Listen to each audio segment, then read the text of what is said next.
Yeah. Living in this time behind enemy lines, so I got mine. I hope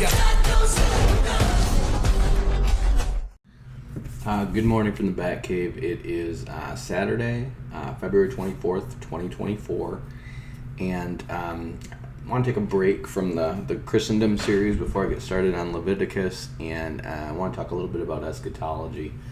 You guys have heard me kind of mention how it seems like all eschatology seems to be converging on this really a pre-wrath 2029 or 2030 date, which I believe that's when, the earliest possible date the Antichrist would arrive. I'm not going to say he is going to arrive at that time. I'm just saying I believe that's the earliest possible date that he could arrive. And this Messiah 2030 pops up this year, and I did confirm that it is a pre-wrath, post-trib rapture view. So I want you guys to understand, based on this prediction right here, it seems to be affirming that Jesus will be back to set up the millennial kingdom in 2030. It's not saying the rapture will occur then. Again, you got to understand the rapture position this person holds. It's literally saying it's all done in 2030, which means we're in Daniel's 70th week right now. This is why you gotta slow down, okay? Now this film is gonna come through here, and I've reached out to him. I'm like, have you read my book? Because there's a bunch of stuff in there that's from my book. Now, obviously that stuff comes from the Bible. Other people can discover it too, independently of me. So it doesn't mean that it came from my book. I've just never read that stuff in any other books or seen it on any other videos or websites or anything. So there's a lot of stuff like that in there, and then there's a lot of stuff that I don't consider. And a lot of this stuff, when you get into typological references, is actually pretty reasonable. I mean, that's why this film is so deceptive. You're going to have a lot of prophecies that are going to be stemming from numerological patterns. The problem is that he calls them prophecies, okay? When you get into typology, it's not a prophecy unless the Bible is saying it is. Okay? You can show these typological patterns, and maybe that could have, kind of a secondary effect on prophecy to show that pattern comports to these prophecies. But unless the Bible is telling you this is going to happen at this time, it's not a prophecy. Or this is going to happen in the future, it's not a prophecy. And what they're doing is they're taking these many typological symbols, and they're just stacking them up like it's this huge body of evidence that points to 2030, okay? Now, if you go to Messiah 2030's website, again, just the fact that this guy is not disclosing who he is, not showing his face, not giving a name, what you can kind of discern from the site is that this guy's probably a Messianic Jew. He's probably pre-wrath. My guess would be he probably follows Michael Rood or some Messianic Hebrew roots teacher, because you just see Messianic language all over this. And then he follows a pre-wrath rapture, which that crowd, there's going to be a lot of people in there that are going to follow FAI Studios and Joel Richardson, which are going to teach a pre-wrath Islamic Antichrist rapture. And I believe that theory is extremely dangerous, because what it's really leading you to believe is what the Jews believe, which is that when the Gog-Magog happens in Ezekiel 38 and 39, that's Armageddon. Now this is stupid, because if you just read Ezekiel 38 and 39, it places a 7-year period after that war, in which they're burning weapons for war.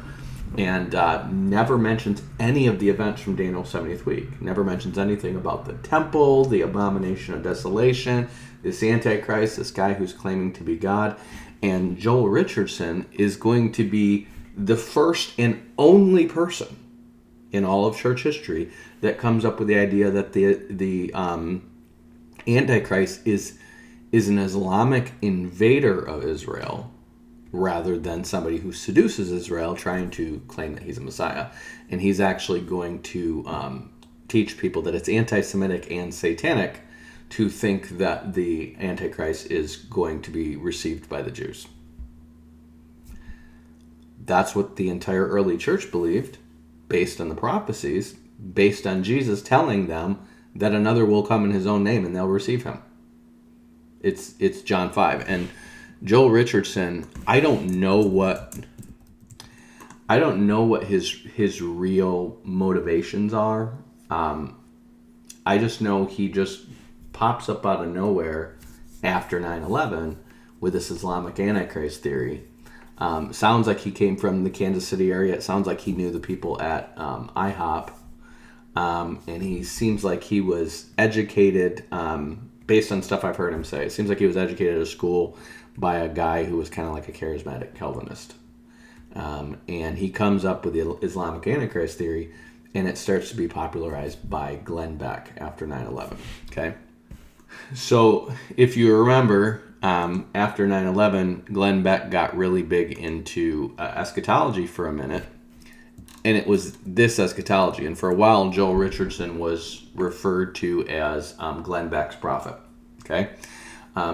Joel Richardson has his ministry, and I don't know what this guy's background is. I mean, aside from stuff that he says, but he has this ministry, and it has the symbol on it, which is like this Melchizedek star, which is a Mormon symbol. Okay? And all the stuff starts out with lining up, this is actually stuff that was circulating around from two frauds. One is going to be Waleed Chabot, and I forget what the other guy's name is, but Waleed Chabot was the main one who popularized this idea that the 12th Imam of Islam is the Antichrist, and he's meant to, mimic Jesus and blah, blah, blah. And then he comes up with this theory of the Islamic Antichrist, and then him and Joel Richardson were actually touring around together because they were both saying it at the same time. Well, why? Because it's post 9/11, and the communist boogeyman becomes the Islamic boogeyman. You're not hearing a whole lot about Islamic terrorism except for what's going on in Israel right now.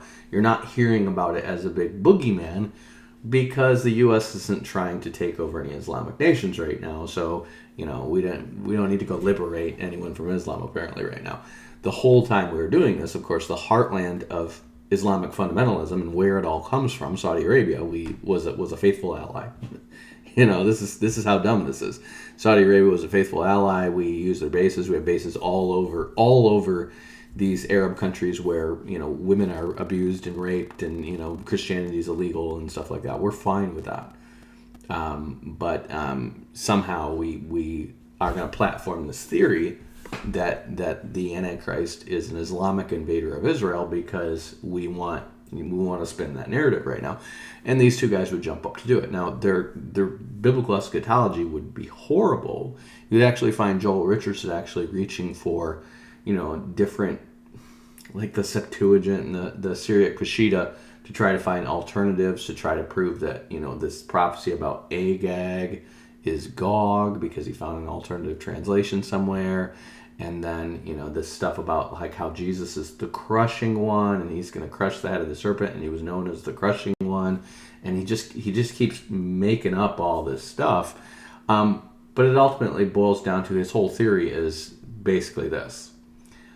All the countries in the prophecies in the Old Testament, so when you see Isaiah and Ezekiel and Jeremiah, they would prophesy about Israel and all the nations around them, when Israel's being destroyed. And some of these prophecies are going to have a double entente that's going to talk about stuff that's going to happen in the last days too. He would say, well, they're all Muslim nations now, so therefore the Antichrist is Muslim.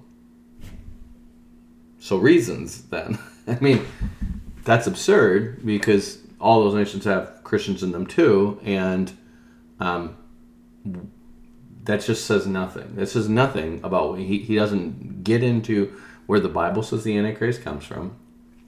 He'll actually read through the early church fathers, Hippolytus and Irenaeus, the same guys I'm always talking about, and literally lie to you and say, they have some obscure references to Dan. I don't know what that's talking about. When it's very clear, these guys go overboard in describing why they think Dan is where the Antichrist comes from. And of course, there's prophecies about Dan being a serpent. Okay, we have these Danites who are alongside the Judahites through your Old Testament in the building of the tabernacle and the temple. We have a Danite who's killed for cursing God. The Danites apparently abandon Israel, and they just kind of disappear. And we know that they disappeared and probably sailed in among the Greeks, but he's going to look at that and he's going to know that these people are telling you, they're all saying the Antichrist is going to be a Danite. He's going to reappear and say, he's going to build the temple for the Jews, and that's how he's going to endear himself to the Jews. And then at the middle of Daniel's 70th week, he's going to sit in it and claim that he's God. This is what they believed. And they wrote it down. We've got the books. We can read them. And you can find that history about this Danite Antichrist that really goes from Irenaeus to Hippolytus, and you're going to find it in Ephraim the Syrian in the the end of the 5th century. So it's like 475-ish. So and then people start to get into millennial eschatology, and you don't hear about it much more. And then they're going to get into it again, eschatology, and they're going to start calling the Pope the Antichrist, and then eventually the dispensationalists are going to come about the revived Roman Empire, and they're going to come up with this idea that the Antichrist is going to be like a Roman or something, or somebody descended from the Romans. And so that's where you get Nicolae Carpathia from Romania being the Antichrist. And the reason they do that in Daniel's 70 weeks, the reason they do that in the Left Behind series is because he's the Romanians are descended from the Romans, and also because Romania would be the closest thing to that geographical region. It's also an EU nation, but it's the closest to that geographical region where the Antichrist needs to come from Daniel 8. It has to be from the northwest of Israel. And so you have, let's see where Romania is.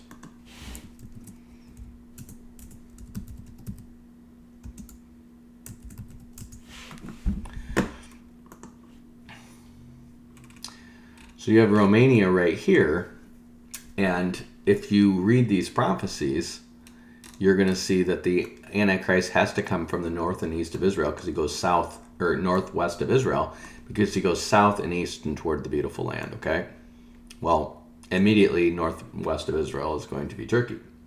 And so they could go south and east. There's Syria and Iraq, and then they go toward the beautiful land, okay? But you see, you have Romania right here, and you have Macedonia right here. And Macedonia back in the day was a bigger region.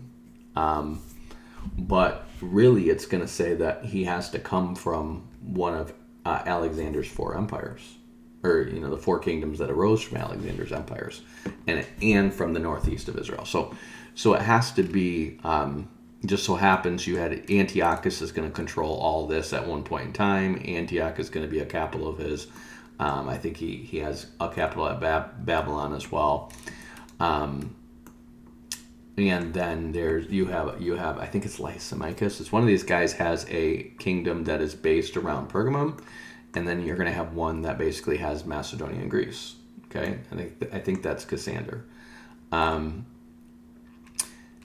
that's going to be around this area. And they're like, okay, well, Romania is Roman, which the Bible doesn't say anything about him having to be Roman. This is just a theory that they're going to get from the 5 have fallen and 1 is, and they're going to assume those are Roman empires or Roman emperors, and so therefore he's got to be a Roman.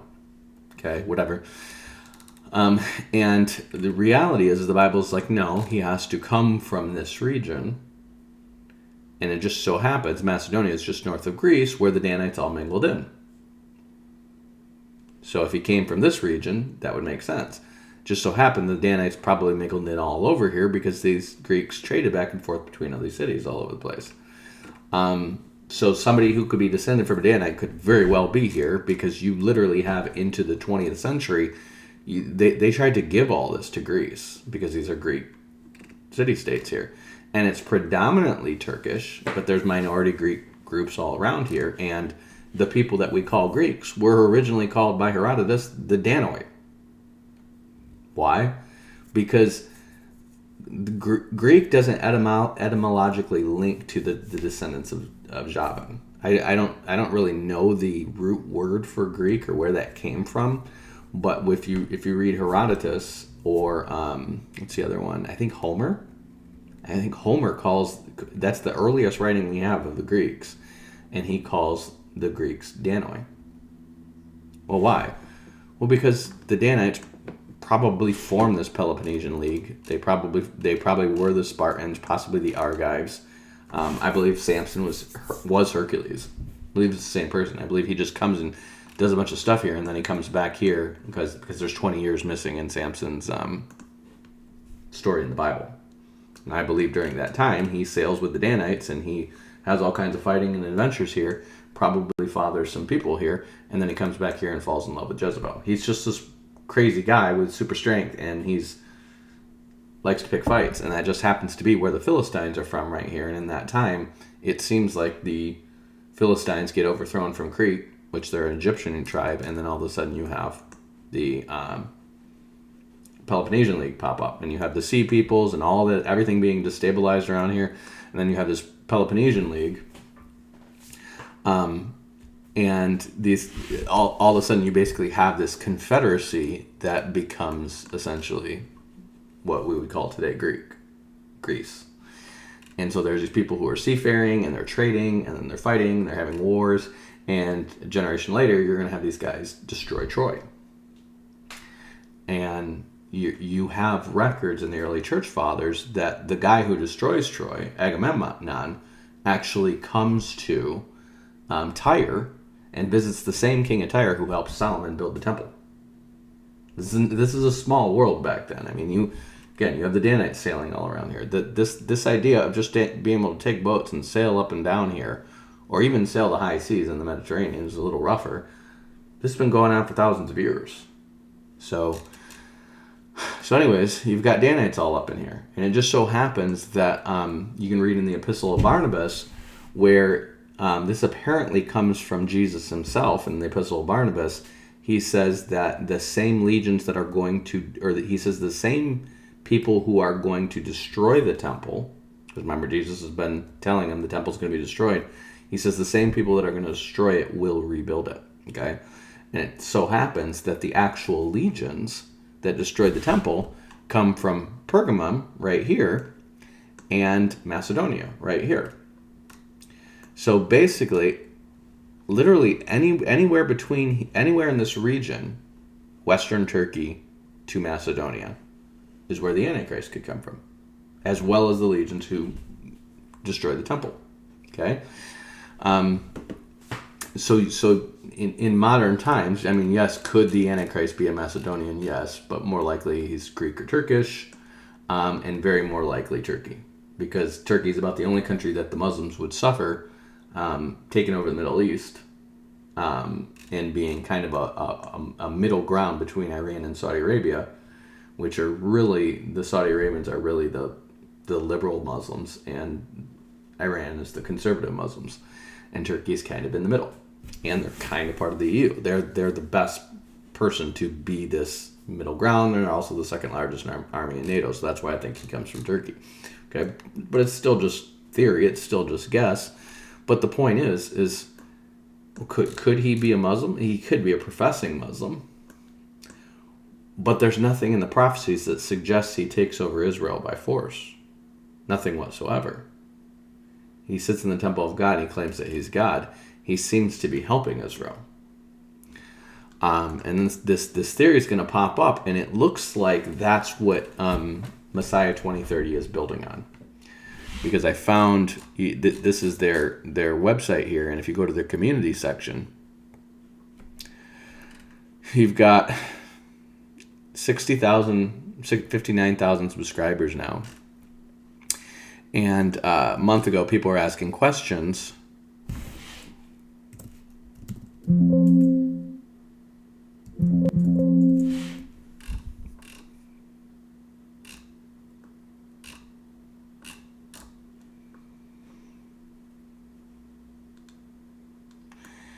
And they're going to claim that the resurrection and rapture is post-trib and pre-wrath.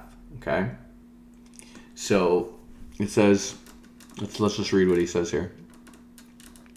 Now he's always getting into these weird numerological stuff here. But the question is, do you see the bridegroom coming prior to Christ the victor coming? In other words, do you see a rapture before the second coming is what they're asking. He says yes and no. It is all one visible coming, so no, there are not two major events at the front and the back end. So yes, okay, so he's post-trib essentially. He says, we believe that Messiah Yeshua will likely arrive on Yom Teruah 2030, September 27 to 28. So make no mistake, he's totally date setting down to the day. At the third woe and seventh trumpet. Okay, so he's basically saying the seven trumpets are in the second half. This is standard pre-wrath eschatology. He loves these 3 and 7. He just, look, 3 and 7, 3 and 7. Okay, he just keeps pointing to this stuff. He's like hooked on this numerology. And then it says, at that point, the first resurrection occurs. The rapture immediately follows. Okay, this is first. So I want you to understand what he's saying. All the prophecies say the Antichrist sits in the temple at the midpoint. Okay? He's pointing to the rapture at that time, the seventh trumpet at that time. When's the abomination of desolation occur? Oh, it occurs at the midpoint. Okay, so then he kills the two witnesses. They're sitting there prophesying. He kills everybody who won't take the mark of the beast. That's what it says. Except for the two witnesses who are sitting there prophesying the whole time for 3.5 years. This is how dumb this sounds. So he's killing everyone who's not taking the mark of the beast, but meanwhile the two witnesses are literally prophesying fire and blood and brimstone and all this stuff right in Jerusalem. And he can't get these guys. But everybody believes he's God. But these guys are basically giving him the finger right in his capital city for 3.5 years. And he can't do anything about it. No. He doesn't declare himself to be God until after he kills the two witnesses. The two witnesses are in the first half. All your early church fathers believe that. I believe that. Your dispensationalists believe that. Pretty much everybody until this very recent novel pre-wrath theory believed that the two witnesses were in the first half. And then you get these guys trying to make sense of stretching out the 6 seals over the book of Revelation and trying to shoehorn everything in the end, and they know that the seventh trumpet is blown right after the two witnesses are resurrected and raptured. So if you put that in the second half, well, then you have the resurrection and rapture is basically post-trib. The pre-wrath is post-trib, and I'm glad this guy admits that. And then he's going to say, the two witnesses are in the second half. Well, what is this? It's just confusing everything. I can't get a pre-wrather to talk to me live. Otherwise, I would just show them they're full of crap. I tried this once. I flew to a conference where Alan Kirshner and Ryan Habana were sharing the pre-wrath. They shared their theory, and I waited for everybody to get done, and I just started asking some very simple, reasonable questions about the two witnesses, about the Gog-Magog war, about Luke 17, and they had no answers. They just BS'd a bunch of stuff, and they're just like essentially saying, Alan Kirshner was at least honest in saying, I've never considered that. And these are things that are like every dispensationalist has considered. I'm not a dispensationalist, but I listen to what they say, and if they're right on that thing, I'm going to adopt it. Okay? And they just had no answers, and so they asked me to take it offline, which is code for, just so you know, whether you're in school or at something, when you ask people questions that they can't answer, they try to divert the conversation to after class or offline or whatever, basically to say you're embarrassing me because you know this stuff more than me, and it's just a ruse to get nobody else to hear you pointing that out. Okay? I had this happen in seminary too. It was like a daily thing. I would ask this professor, this Presbyterian professor, I'd ask him like one question. I disciplined myself to. I heard 25 things that were bullcrap every class, but I would ask him one question, and it would just turn into this, can we take this offline? So you don't know. And I wasn't being a tool, but I could have said that every week. So you just don't know. You've never thought of this, but you're sure of Presbyterianism.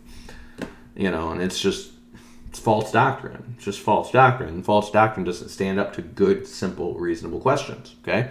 Neither does this. And they use this tactic that James White will use this a lot, but it's really something Reformed theologians use a lot. They're going to make an argument, make a point, and then they're just going to spew a string of verse citations after it, okay? And if you go look at those verse citations, there's like 7 of them. They're all out of context. They're all out of context because your Calvinists know damn well. Okay, I've sat under PhD Calvinists. They know damn well there is no Bible verse whatsoever in Scripture that actually says regeneration precedes faith. Not one. There's no Bible verse that proves unconditional election. Not one. There's no Bible verse that proves any of the points of Calvinism. Not one. Not one single one. Even the doctrine of assurance, or perseverance of the saints they call it, which I agree with, is inferred through things that are said. But it's not very clear that you can't lose your salvation. You just have to understand what God says about being born again and about regeneration to understand that you can't lose your salvation if you are sure you're born again, which you should have evidence for. Okay? So these guys, what they do is they just make a point, and their whole point is a logical paradigm that really, they don't get into this when you listen to a Calvinist debate, but they start with impassibility and things about God not changing to dictate determinism. And then from there, they try to prove through proof texting that everything is predetermined, including our free will choices. Okay? And they're going to do all this, and they're going to... The requirement for that, because it is literally Basilidian Gnosticism, that's all it is. It's based on Greek determinism. That's all it is, because that's what Basilides based it on. Basilides was a student of Simon Magus, or Meander, the student of Simon Magus, and he essentially came up with these ideas that came into Manichaeism, and from Manichaeism came into Augustinianism, and then from there into Lutheranism and Calvinism. And if you go read Luther's Heidelberg Disputation and read the philosophical thesis on Heidelberg Disputation, he's going to give you a list of Greek philosophers because he knows this goes back to these Greek philosophers. He knows that's where the origin is. And he's going to list Pythagoras and Parmenides, these guys I'm always talking about, Anaxagoras he lists, and Plato. And their theories are basically like, well, God can't change. What do you mean he can't change? Well, this Bible verse is, I, the Lord, change not. Okay, that's talking about God changing in relation to his promises that he's made to us. It's not talking about God can't change, period. And essentially it goes back to Greek ideas that says if God can change, then he's not perfect. And God must be perfect. That's not what perfect means. Not in the Bible. Perfect doesn't mean this idea of something that is exactly perfect, and therefore any motion or emotion or dispositional change or anything like that makes it somehow not perfect anymore, or it wasn't perfect to begin with. This is what Aristotle's going to come up with. That's not what perfect means. Perfect means it's matured. It means it's at a place where it doesn't really need to change its person. It doesn't need to change its being. It's not going to get better. God doesn't get better. Okay, when something moves from left to right, it doesn't make it like, well, what was better or worse? There's not a better or worse between left and right. When something goes from happy to sad, well, what's better or worse? It's in relation to what's causing it to be happy or sad. It's not better or worse to be happy or sad. It's not good to be happy when you see pedophilia going on, and it's not good to be sad when you're at a wedding. This is all relative stuff, and they're trying to make it absolute stuff, okay? And they just have these really dumb ideas, and that leads to impassibility, and then that leads to, well, if God doesn't change, then we can't affect him. And the idea of us accepting Christ, affecting his disposition towards us as being wrathful or loving, is impossible. And so they come up with determinism. This is all what's behind the scenes. and then they spew it out to you as regeneration preceding faith in the 5 points of Calvinism. Okay? They can't prove any of the 5 points, and so what they do is they send you these strings of proof texts which don't make any sense if you actually look them up. And of course, when you go to try to tell them this doesn't make any sense if you look it up, they say, can we take this offline?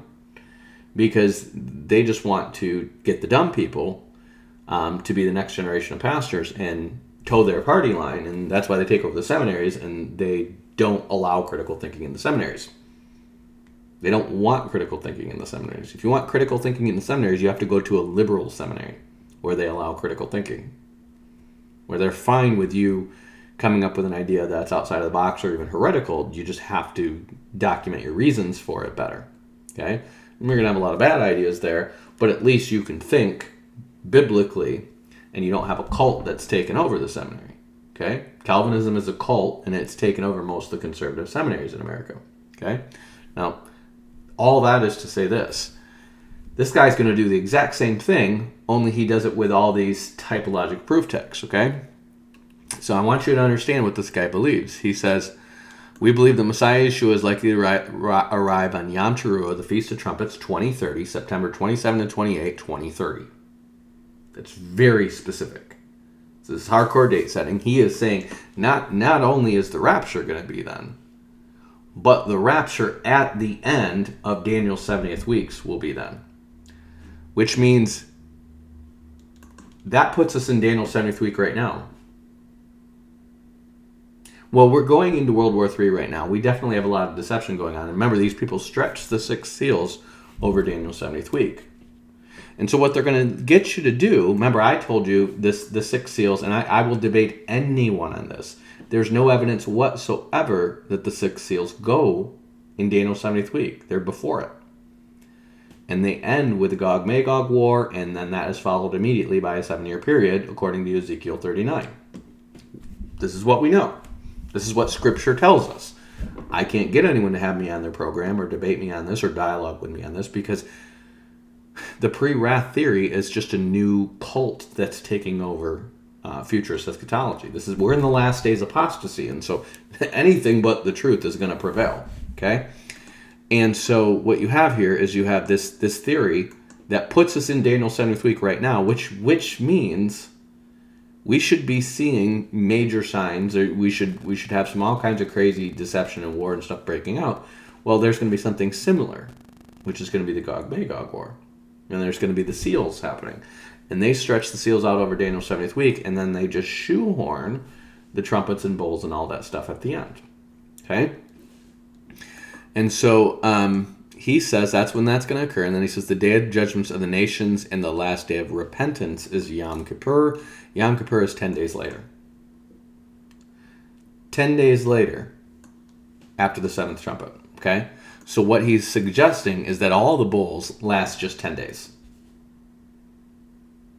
Now, you have this thing that keeps being prophesied and keeps popping up about this 10 days of darkness that is going to happen, that is going to lead to this monetary transition and stuff. And I tend to believe that because it seems like this is a deliberate ruse to set up a false Daniel 70 weeks. And so he's saying that they enter in the bridal chambers. Again, this is in my book too. It's also in, I didn't originate with me. You can find this in Hippolytus on Christ and Antichrist. This is why it seems like these guys have a copy of my book.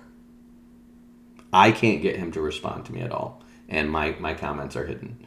But it seems like this guy is either studies a lot of stuff, but it seems like he studied my book. Because I point out this stuff a lot, and I don't find anyone else that does.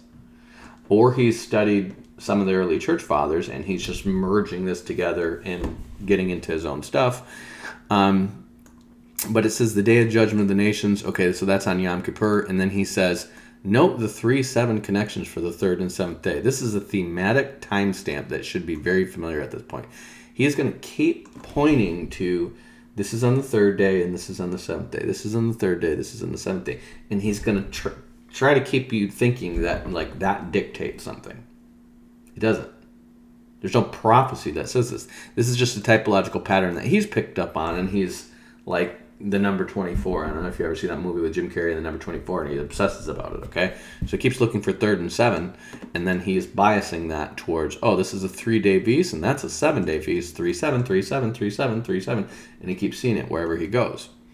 And then he's going to talk about, he says this thing that in ancient Hebraic tradition, this is where you need a source for stuff like this when you're going to say this, has it that a previously married bride enters into a bridal chamber and there's a 3-day feast, and a previously married bride enters into an unmarried bride enters into the bridal chamber and there is a 7-day feast. Source? In ancient Hebraic tradition. I keep hearing about these ancient Hebraic traditions about weddings. Source. Just source it. Based on what? Is this in Josephus? Is this in the Talmud? What is your source? People keep doing this. You're going to have a pre-trib version of this. Oh, we found archaeological evidence of an ancient Nazarene wedding, and it's like this, and it just so happens to back up our theory. Source? Now, I have a wedding week theory in mind, too, and my source is the Bible. Samson has a week-long wedding. Jacob has a week-long wedding. They're both marrying a Gentile. So there you go. You have a Gentile bride and a week-long wedding. You have the consummation of the wedding after the begetting. So that's where I typologically go, okay, that's a mid-trib. It's within the tribulation, okay? But again, that's typology. I don't build my theory on it. I build my theory on what prophecies say and what they say concretely. I don't build my prophecy on, or my interpretation of prophecy on typology. Typology is going to reinforce the plane. It's not going to dictate the plane, okay? And all this stuff he says is unsubstantiated, so no source. And then he's going to say the house of Israel was divorced from Jeremiah in Jeremiah 3:8, thus previously married and needs to come back in the covenant. He's going to say the house of Judah never left the covenant, but she did not come back with her whole heart, okay? Let's go look at that, Jeremiah 3:8. He says, they say if a man put away a wife and she go from him and become another man's, shall he return to her again? Shall not that land be greatly polluted? But thou hast played the harlot with many lovers and returned to me, says the Lord. Lift up your eyes to the high places and see that thou hast not been lying with, where thou hast not been lying with, and it was said of them that as the Arabian in the wilderness, thou hast polluted thy land with many whoredoms and in thy wickedness. Therefore the showers have been withholden, and there has been no latter rain. And thou hast a whore's forehead and refused to be ashamed. Thou wilt not from this time cry unto me, my father, wear out the guide of my youth. Will he reserve his anger forever? Will he keep it to the end? Behold, thou hast spoken and done evil things as thou couldest. The Lord said unto me in the days of Josiah the king, hast thou seen that which backsliding Israel has done? Okay? Now notice he says in the days of Josiah the king. Okay? Northern Israel is already taken into captivity by this time. Hast thou seen which backsliding Israel has done? She has gone up on every high mountain and under every high tree, and there has played the harlot. Okay, so that is talking about Northern Israel, because Josiah is going to destroy all those altars and stuff. And I said, after she had done all these things, turn thou to me, but she returned not, and her treacherous sister Judah saw it. And I saw when all the curses and where the backsliding that Israel committed adultery, and I put her away. He divorced her and given her a bill of divorcement. Yet her treacherous sister Judah feared not, and went and played the harlot also. And it came to pass in the lightness of her whoredom that she defiled the land and committed adultery with the sons of Israel. And yet for all her treacherous sister Judah has not turned unto me with her whole heart, but feigned, said the Lord. And the Lord said unto me, the backsliding of Israel has justified herself more than treacherous Judah. Okay, so he divorces Israel here, Northern Israel. He says that he divorced them. He doesn't say that he never divorces Judah. Okay? Now, Judah is ultimately the kingdom of Judah is going to get people that are saved in the last days, but Judah never returns to him with their whole heart. So he's going to say, well, there's where you get the previously married and unmarried, and there's 3-7, and 3 plus 7 is 10, and there's 10 days. See, why are you doing this with the numbers? 3 plus 7 is 10, and there's 10 days between Yom Teruah and Yom Kippur. This is the kind of stuff that will get you in a mental hospital. This is So what? So what that 3 plus 7 is 7, there's 10 days in Yom Teruah. You think that's why? This is when you get into numerological obsession, this is what you do. You start just looking for the pattern everywhere, and you can go crazy doing this stuff. And then he says there are 10 days between the inclusive Yom Teruah and Yom Kippur. That is true. Those are two feasts, and also called the days of awe by tradition, and certainly will be. Why? Because he's going to try to shoehorn the 10 bulls, or the 7 bulls. All that stuff. It's Armageddon. And it's Christ touching down on the Mount of Olives, splitting the mountain in two. It's the hailstones. It's the darkness, the blazing heat, all this stuff in 10 days. So if the sun's super hot, well, it's just hot, must be for like a day. And if it's super dark, well, it's just dark for like a day. And it's just boom, boom, boom, boom, boom, boom, boom, done. It's done. It's 10 days. And then it says, Messiah will tread the wide press alone on Yom Kippur. So the bride remains in the bridal chambers until he is done. The marriage is not recognized as official until we leave the wedding chambers. Once the grape harvest wine press is complete, we will exit the chambers. This fulfills the literal nature of the 1 year of peace and rest for the bride. The 1 year of no war, no peace, no business prophetically represents the 1,000 years of peace during the 7th day of the millennium, where we exit the chambers, where we have 1,000 years of peace with Messiah Yeshua. After that period, there's a final battle which disturbs 1,000 years of peace and rest.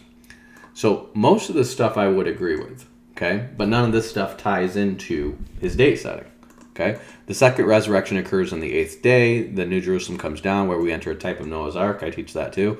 All the unsaved and resurrected stand in judgment outside with weeping and gnashing of teeth, and they are destroyed by the fire of God's wrath that destroys heaven and earth and all that's in it. I teach that too. Heaven and earth are made new, and we're restored back to the beginning, back to the garden with eternal peace and rest and life.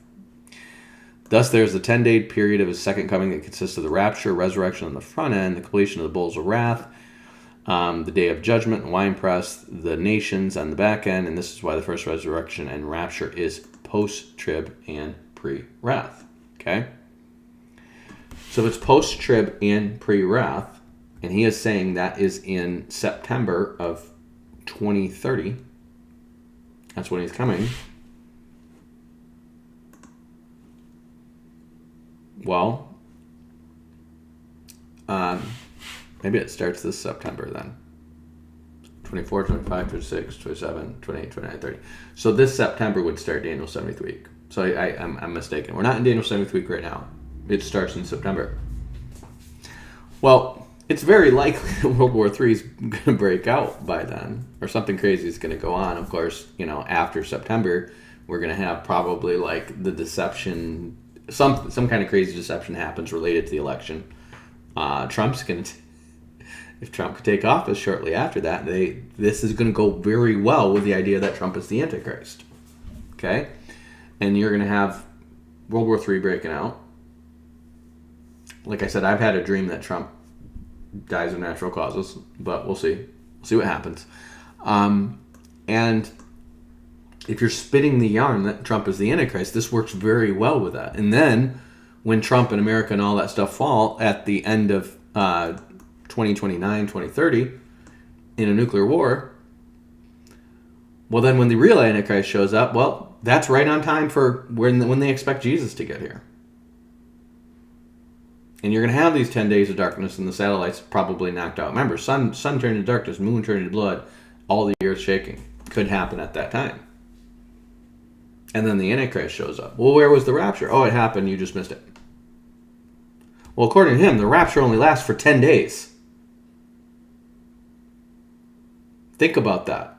According to this guy, the rapture is only 10 days long. And you got these 10 days of darkness coming, and when it's over, the Antichrist is going to be here. What happened to the rapture? Why is the rapture? Well, I guess you weren't counted in the rapture. But it was just 10 days. It came and went. It's all over. Now Christ is here with his bride. Who's his bride? Oh, it's all these people that follow him around like a cult leader. That's the bride. You weren't worthy. Well, who is his bride? Well, it's all these people giving sacrifices on the Temple Mount. Well, who's all giving sacrifices on the Temple Mount? Oh, people who obsess about doing everything that Jesus did. Oh, you mean Hebrew roots people and Messianic Jews? Yep, that's the bride. And now we're in the millennium, and anyone who doesn't go give sacrifice on the Temple Mount, it won't rain on their land. And what's going to be happening during that time? You're going to have the two witnesses causing it not to rain. And as the two witnesses are causing it not to rain, the Antichrist and his false prophet are going to spin in the ideas that's because you're not giving sacrifices on the Temple Mount. We need to build this temple and get sacrifices going lickety-split. And if you read the whole Daniel 70th week prophecy, or I'm sorry, this is going to be in Daniel 8, where he says the 2300 days and nights prophecy. 2300 days and nights is not the whole 7 years. So if you do the math on that, just so you know, they're 360-day years. Even on a 360-day years, it's 6.3 on a 360. It's not the 70th week of Daniel is 360-day period. So the actual 70 weeks, just so you know, you have times 2,520 days. Okay. Divided by 365.24. Now, something cataclysmic could happen, and we can go to a literal 3.5 day year, but by today's time standards, it's going to be 6 years, 6.9 years. And so go 0.9 times 328 days. So you're about 2 months shy of 7 years. This is the whole period, but the period where the temple is defiled, okay, that both the sacrifices defile the temple and the Antichrist sitting in the abomination temple, desolation defiles the temple. All that is defiling because the temple sacrifices has been put away by God. So to bring it back is an act of idolatry. Okay? This is the whole book of Hebrews. This is the whole point of the book of Hebrews. The temple and the sacrifices in the old covenant it's abolished. And it was ready to perish because Hebrews is written like literally within 5 years of the destruction of the Temple of Jerusalem. It's ready to fade away. God's done with that. And so to bring that back is to go backwards and reject the perfect sacrifice of Christ. Well, they're already priming to do this. Because you have this group, the Temple Mount Report. The reason I know about these guys is because Joel Richardson promoted them. And the Temple Mount Report teaches, these guys are, supposedly this guy's a Christian. Now, I can tell you right now, these are both Jews. They're not Christians, okay? This guy's Israeli military, and this guy's some kind of rabbi or something. I don't know what he is, but he claims to be a Christian. And these guys are basically saying that when the temple is rebuilt, Christians should give sacrifices on the Temple Mount. Okay? That's what these guys say. Now, they're not huge. But remember, you're going to have crazy deception coming over the next 5 to 10 years. Okay? These guys are saying, well, Paul kept sacrifices on the Temple Mount. Obviously, Jesus kept sacrifices on the Temple Mount, so you should keep sacrifices on the Temple Mount. Well, that's the same argument they use for all the Hebrew root stuff. These people are definitely going to try to keep sacrifices on the Temple Mount, and they're going to be thinking that the Antichrist is Messiah. Why? Because according to Messiah 2030, that's when he gets here. Well, who got raptured? I don't know. It was a secret rapture. A bunch of people disappeared. Yeah, those are the ones who went underground to hide. Also, all the people who got killed in death camps. Remember, if the quarter of the earth is killed, tons of people dying from plagues, pestilence, World War III, persecution, all this stuff. Where are the raptured? Oh, they're back. They came and went. It was a 10-day thing. A 10-day. Do you see how easy it is to deceive people if you have a 10-day rapture? What happened? Oh, you just had a bunch of people get kidnapped for 10 days and now they're back in white because they've been brainwashed. Yeah, that was the rapture. You weren't chosen the rapture. You're not part of the bride, but you can still follow Yeshua. He's back. He came and went. But every eye didn't see him. Well, that's okay because we don't make that emphasis here. He's coming in the clouds and every eye will see him. We're not going to make that emphasis here. Okay? So 75 days later, remember, these guys could literally just have some astronomical event and be like, that was Jesus. I didn't see Jesus though. I just saw some star explode. Yeah, that was it. Okay, 10 days. 10 days is a short time. Then he's going to say, the first resurrection and rapture, the days will be cut short by 10 days. That's how much he's going to cut the days short. 10 days. So, just so we're clear, remember, they have the abomination of desolation already happening at the midpoint still. These guys don't change it. Okay, so when's the mark of the beast going to be instituted where everybody gets killed for not taking the mark of the beast? Oh, we're not going to factor that in. Okay. The 1260 days, he says, it starts on first fruits of 27. The 1290 days start on first fruits of 27, which, according to our understanding of the biblical calendar, will be March of 2027. The 1260 days of the second Exodus, this is the Jews fleeing Jerusalem, just so you know, will be April of 2027. So we're 3 days away from the Jews fleeing Jerusalem, which occurs at the abomination of desolation, which is the temple rebuilt. 3 years away from now. This is how crazy this is. Both conclude on Yom Kippur, the day of judgment, the day the Antichrist is destroyed. Now, this guy's made some money off this thing, because there's a lot of idiots out there. 75 days later, on 1335, 75 plus 1260 is the day we are blessed, Daniel 12. This connects to the emphasized blessing of the Abrahamic covenant, and this is when the Abrahamic covenant is completely fulfilled. This connects to the fact that it is noted, Abraham was 75 years old when the covenant was given.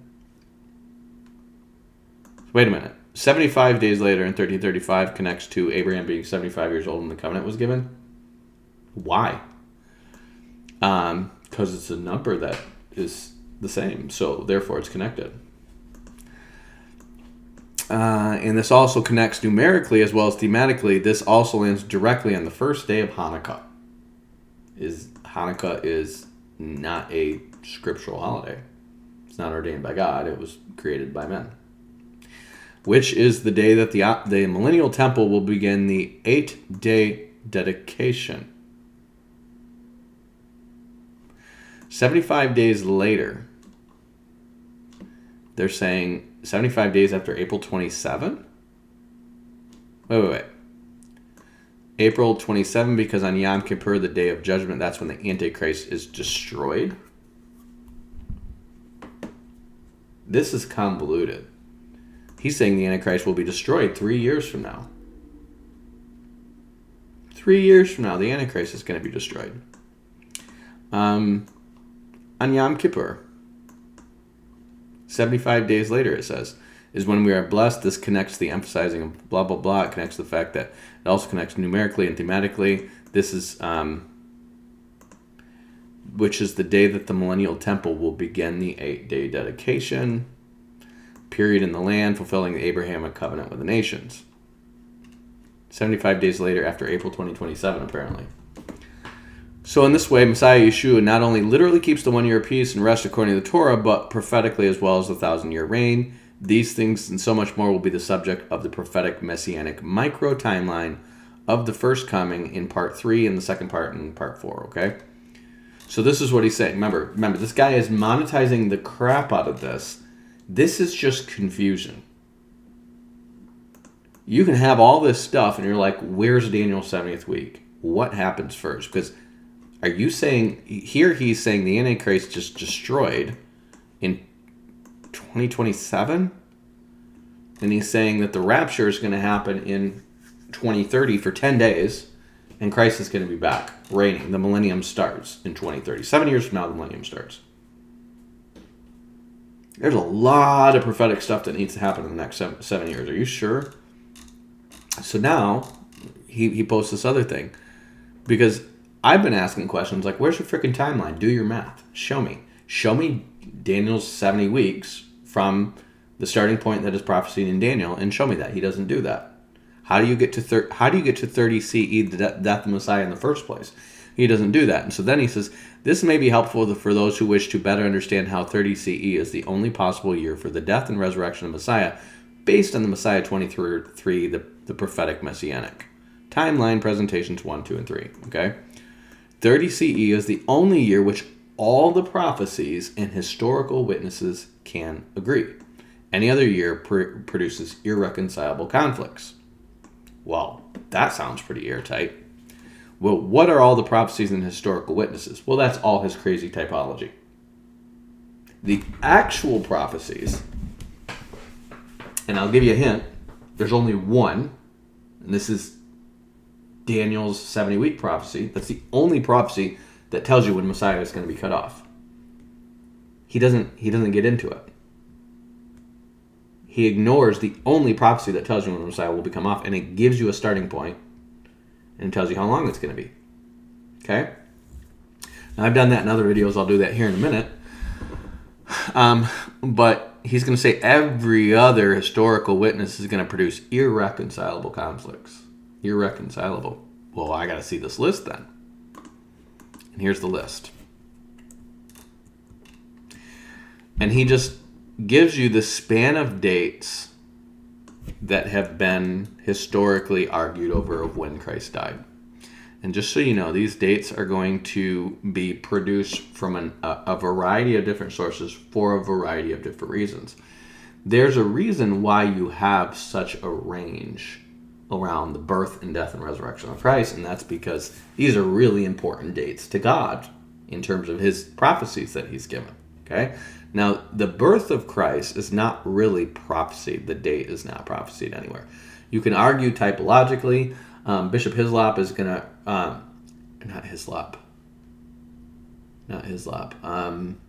Bishop Usher from the Irish Anglican Church is going to prove out that there's 4,000 years between Adam and Christ's birth, and he directs that birth to 2000 or to 4 BC. I agree with his date, and here's why. The reason you're going to have people dating Christ's birth back to 6 or 7 BC, which would put him way over about 30. By the time he prophesies, he'd really be closer to 40 by the time he starts his ministry. That doesn't work at all. But here's why they get it. It's because Josephus is going to talk about, I think it's like either a full moon or it's an eclipse that happens after the death of Herod, either right before or right after the death of Herod. And they're going to use that to calculate the death of Herod. And they know Jesus is in Egypt for about a year before the death of Herod, and he's a 2-year-old when he goes into Egypt, because Herod's going to kill all the babies from 2 years and under, according to the times that the Magi give to him. Okay? Now, the Magi don't have a prediction of when Jesus is born. They just have a time when they started seeing this star, which is what they followed, and when they realized this star is in Balaam's prophecy about Jesus coming. Turns out Balaam actually was from Mesopotamia. And the Magi would collect all the prophecies and philosophies and everything they had around them, but they were also led by Daniel for a time. Daniel saved them their lives during the days of Nebuchadnezzar.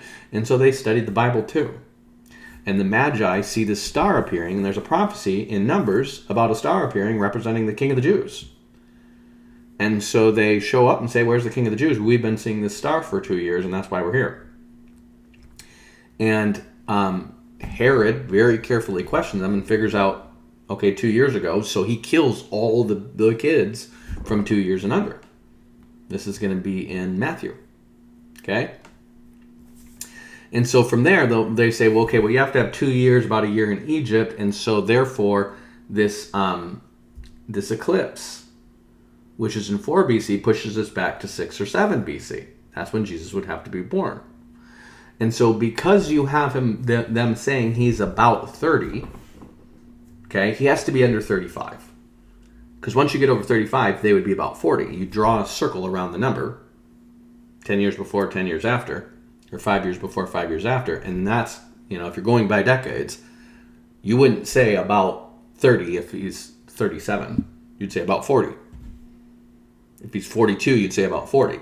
So if you're going by decades, you're saying he's about 30, he's about 40. And so they would say, well, wait a minute, okay, so we have a maximum amount of 35 years. that we can count, let's say 34 years that we can count, and if we're starting in 36 BC, then that's how we're going to get some of these early dates of 26. If we're starting in 6 BC and you make them exactly 30, well, then that's 26. That's the earliest, and that's where you're going to get that range from, okay? Well, it turns out they have found out that there, through astronomical records, that there was another full moon in 1 BC, okay?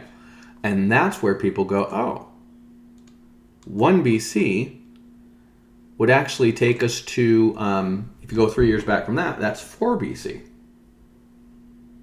And we know that John the Baptist's ministry starts in 29. It's in the 15th year of Tiberius Caesar. That's in Luke, I think, 2 or 3. In the 15th year of Tiberius Caesar, we know Tiberius Caesar started ruling in 14. Now, the guys who want to jerry-rig this stuff and crank some bad prophecy, they're going to say, well, he was co-ruling back here. No, he wasn't. He was under-ruling. He was probably being groomed up as a successor. He was so yeah. You're going to give him some administrative responsibilities because he's being groomed up to succeed the emperor of Rome. You're not just going to drop him into that role with no experience. But he becomes the emperor in 14 BC, and in the 15th year, that's 29 CE. So John the Baptist's ministry had, or I'm sorry, in 14,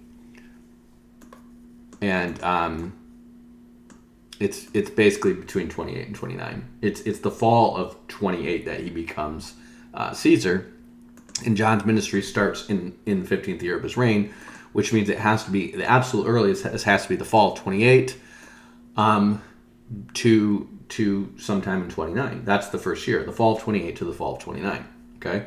Well, more than likely, you're not going to start baptizing people in the river in the fall. That's where it's starting to get cold. Okay. Yes, even in Israel, you're in the mountains. Okay. So it's probably going to be next spring. Jesus is going to show up around that time, and then Jesus is going to be baptized, and most people are going to get 30-ish is when Jesus starts. And then we're going to count 3 Passovers, and so depending, you're going to get 32 or 33. That's where people go to. Okay?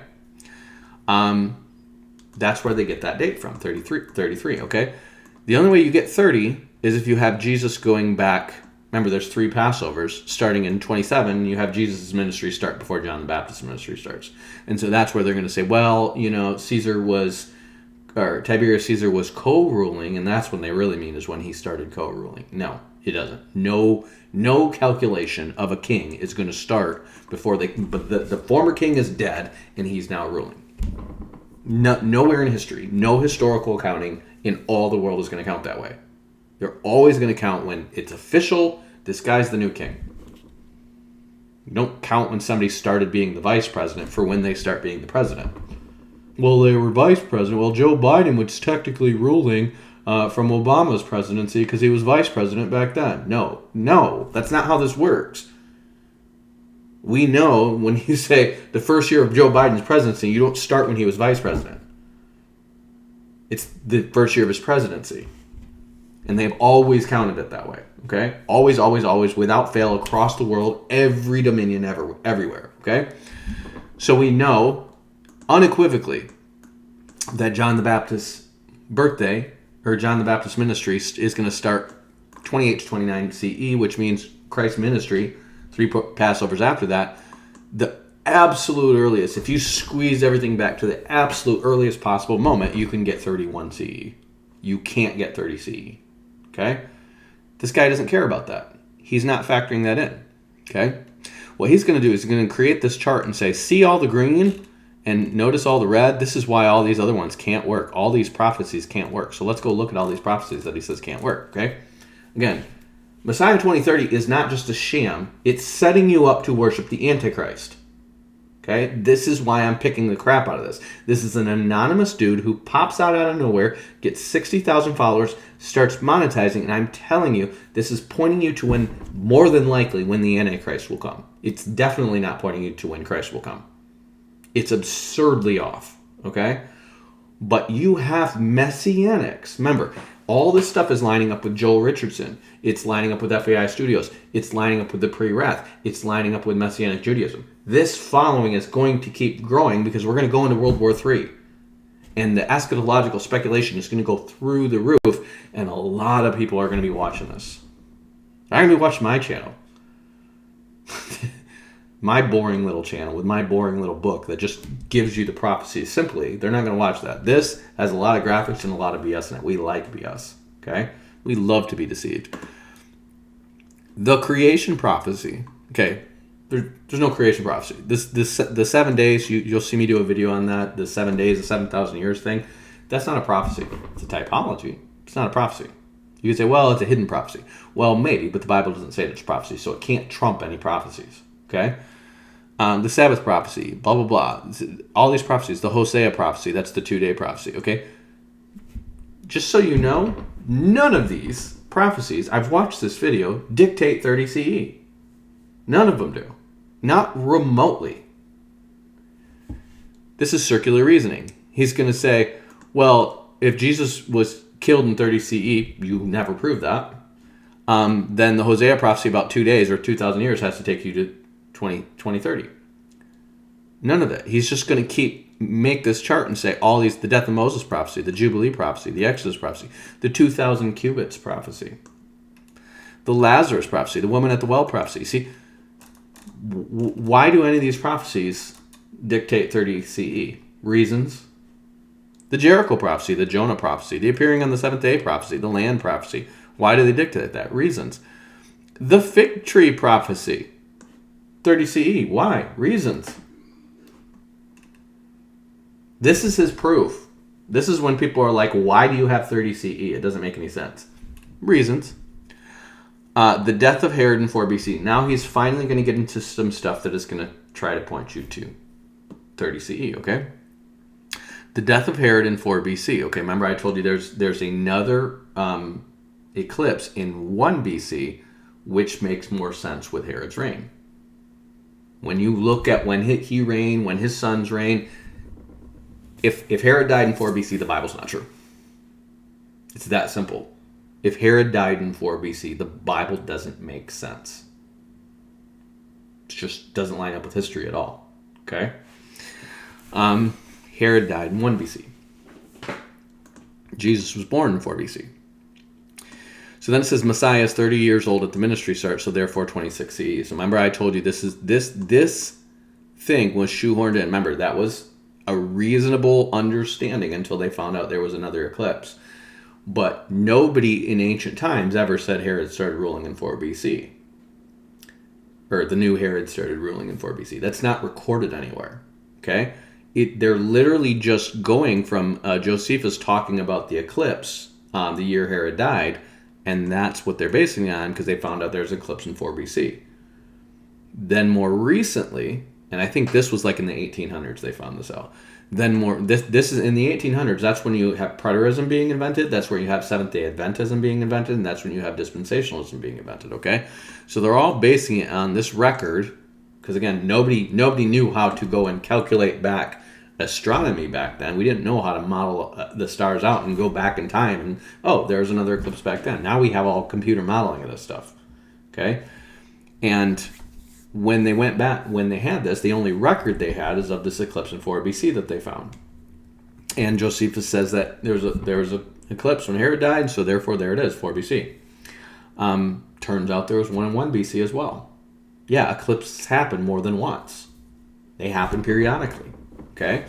And they realize, we could have miscalculated that. And that's when you start to have the theory that comes out about Jesus being born in 4 BC instead of 6 or 7 BC. Okay.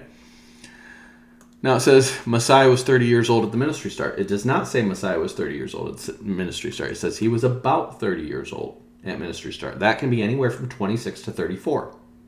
That's about 30. Okay.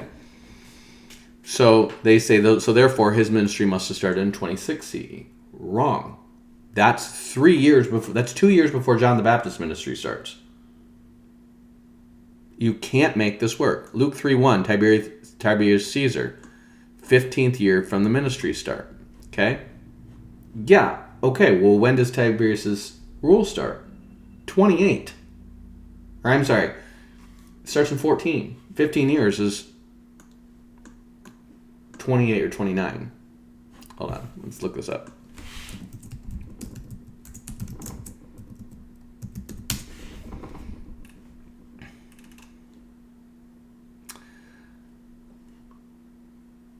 AD 14.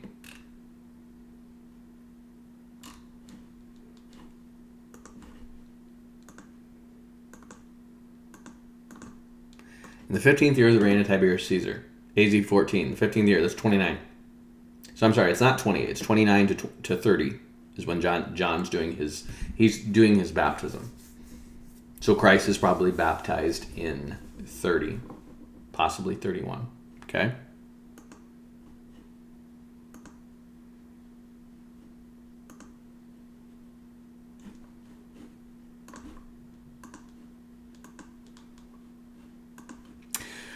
So this is all secular history points to Tiberius Caesar being that way. We don't have a dispute because they're not writing this history to try to prove the Bible wrong. This is when Tiberius Caesar started ruling. It's Christians who are trying to prove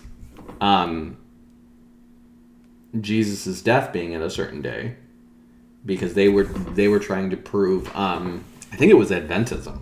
I think that's when that started. But they try to come up with these theories that, well, Jesus had to die by this time because of Adventism, because they're trying to it's preterism. I think it's preterism. They're trying to force Daniel's 70th week into their prophecies. Okay, and it doesn't make any sense. And so they start when, we think he was co-ruling in this time. Okay, first of all, source. Second of all, no, co-ruling doesn't start. That doesn't count. When did he start reigning as the Caesar? Because the people know who Caesar is all over the world, just like they know who the president is all over the world. Okay, it's not some mysterious thing. Oh, he was kind of an intern back in 4 BC, so he's technically been ruling. No, ruling means the guy on top. He's not on top when another Caesar's still living. Okay. So he's just going to ignore it. Then he's going to go to Tertullian, 12th year.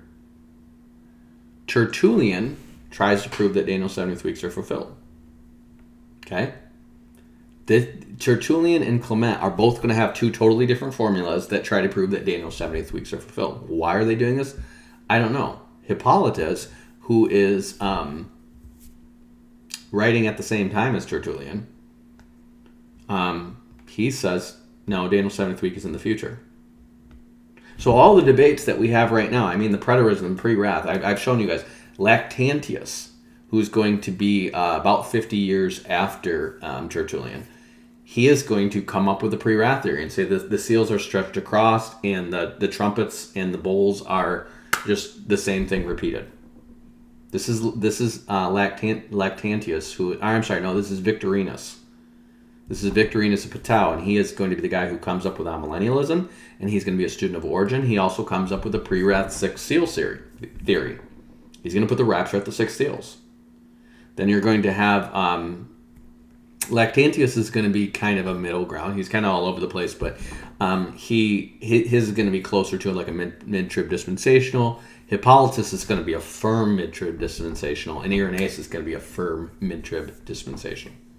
Okay, he is going to say this is Irenaeus who mentored Hippolytus, who was mentored by Polycarp, who was mentored by John. So I think he might have some street cred. He is going to say that when the church is suddenly harpazoed or caught up from this, then there's going to be a time of great tribulation that the world has never before seen or never will see again. And of course, he is quoting that right from Matthew 24, which is what Jesus says right after the abomination of desolation. So he's saying the church is suddenly caught up after the abomination of desolation before the great tribulation. He's saying it very clear. And then Hippolytus is going to say the same thing. He's going to say, actually, let's go to Hippolytus on Christ and Antichrist right now. You can get this on New Advent. You can read the whole thing. You can listen to it on YouTube. This is well-published stuff, okay? You just go to the end, because it's the end when they're talking about the second coming. This is a whole treatise on the parallels and prophecies between Christ and the Antichrist. And he's going to say this: these things being come to pass, beloved, and the 1 week being divided into 2 parts. This is Apologesis on Christ and the Antichrist, chapter 64. And the abomination of desolation being manifested, and the 2 prophets and forerunners of the Lord having finished their course. Okay, so the 2 witnesses are done. Now the abomination of desolation is occurring. This is exactly what I say.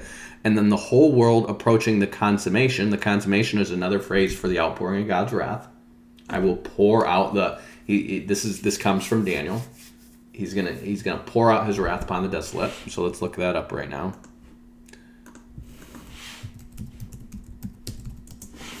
Daniel 9:27, of the overspreading of populations, he shall make it desolate, even till the consummation that shall be poured out on the desolate.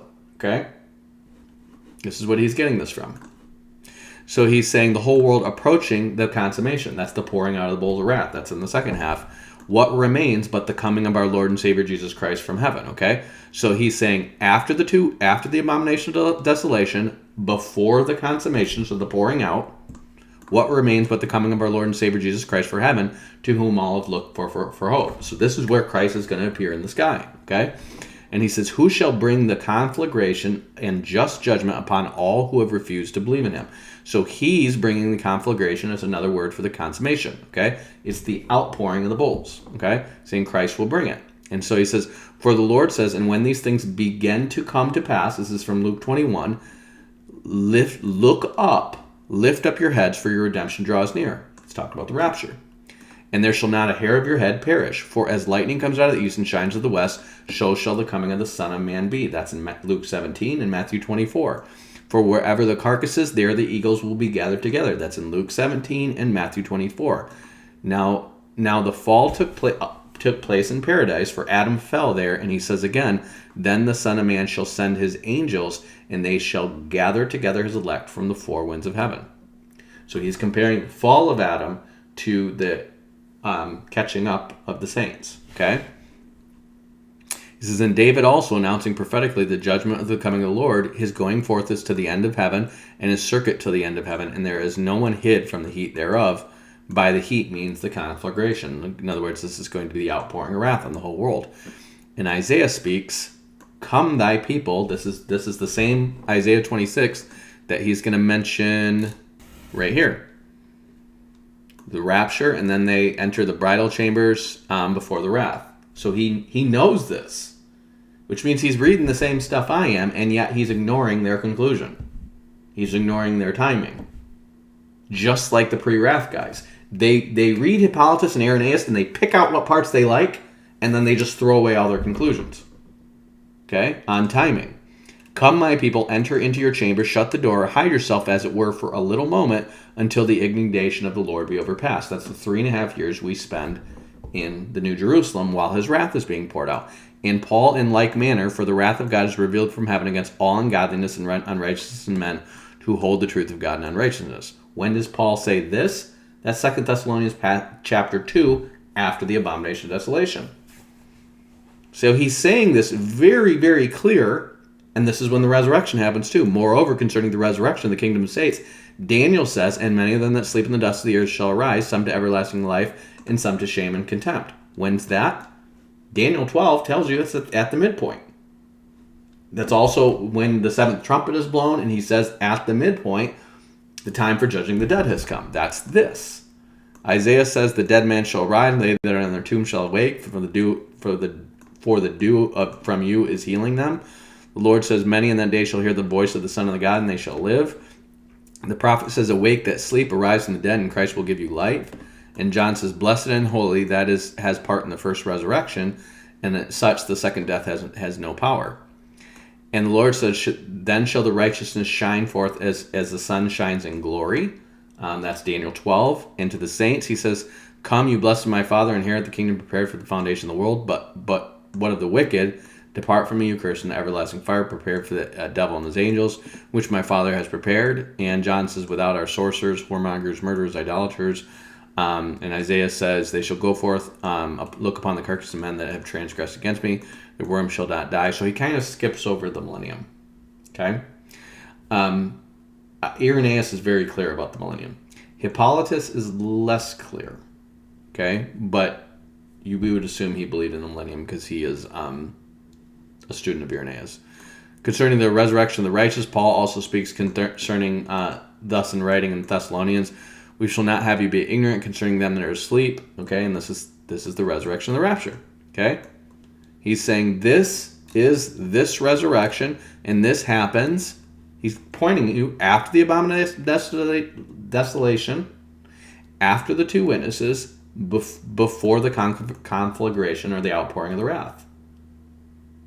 Very, very clear. Okay, you can't read this and know what Bible verses he's talking about and not see a clear mid-trib position here. But he is going to look to Tertullian. Why? He's literally taking calculations from a preterist and coming up with a futurist position. Tertullian taught a preterist. He wasn't an amillennial. He was an anti-futurist, but he taught that Daniel's 70th week was fulfilled in the death of Christ. Tertullian's going to say, or Clement's going to say it was fulfilled in the destruction of Jerusalem, and he's going to somehow put a gap between the death of Christ and the destruction of Jerusalem, and Tertullian is going to say it was fulfilled in the death of Christ. It's just done.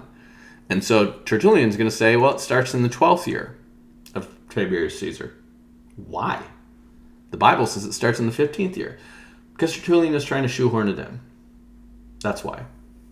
He is trying to prove to the Jews that they missed the coming of the Messiah, and for some reason, he feels the need to force the whole 70th week in there as well. Hippolytus is like, no, the 70th week is in the future.